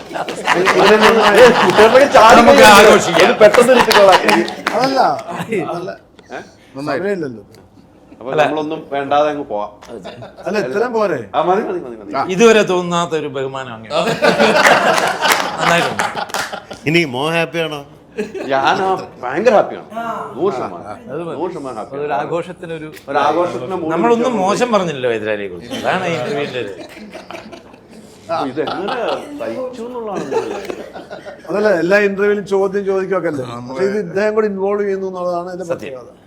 ബാക്കി ഇന്റർവ്യൂവിൽ ഒരാൾ ചോദ്യം ചോദിക്കുന്നു, നിങ്ങളും ഇതിന്റെ ഭാഗമാകുന്നില്ലേ? നമ്മൾ ഇതിന്റെ മാത്രമായ ഒരു സ്പേസ് ഉണ്ടാകുന്നുണ്ടോ? നിങ്ങൾ ബാക്കി കണ്ടു നോക്കാം, അറിയാം നിങ്ങൾക്ക്. തീർച്ചയായിട്ടും. എന്തായാലും മറക്കണ്ട, സിനിമ ഡേറ്റ് നമ്മൾ ഫിക്സ് ചെയ്തിട്ടുണ്ടല്ലോ അല്ലേ? ക്രിസ്മസ് ന്യൂ ഇയറിന്റെ ഇടയ്ക്ക് ആഘോഷമാക്കാൻ സിനിമ തിയേറ്ററിലെത്തുകയാണ്. ഈ പറഞ്ഞ പോലെ നിരവധി താരങ്ങൾ അഭിനയിച്ച സിനിമയാണ്. സിനിമ കണ്ട് നിങ്ങളുടെ അഭിപ്രായം, വിലയേറെ അഭിപ്രായം അറിയിക്കുക. നിങ്ങൾക്ക് ഇഷ്ടപ്പെടുന്ന ഒരു ആഘോഷമായിരിക്കും. ന്യൂ ഇയർ ആഘോഷിക്കാൻ നിങ്ങൾക്ക് പറ്റിയ ഒരു സിനിമയായിരിക്കും ആഘോഷം. ഒത്തിരി സന്തോഷം. Thank you.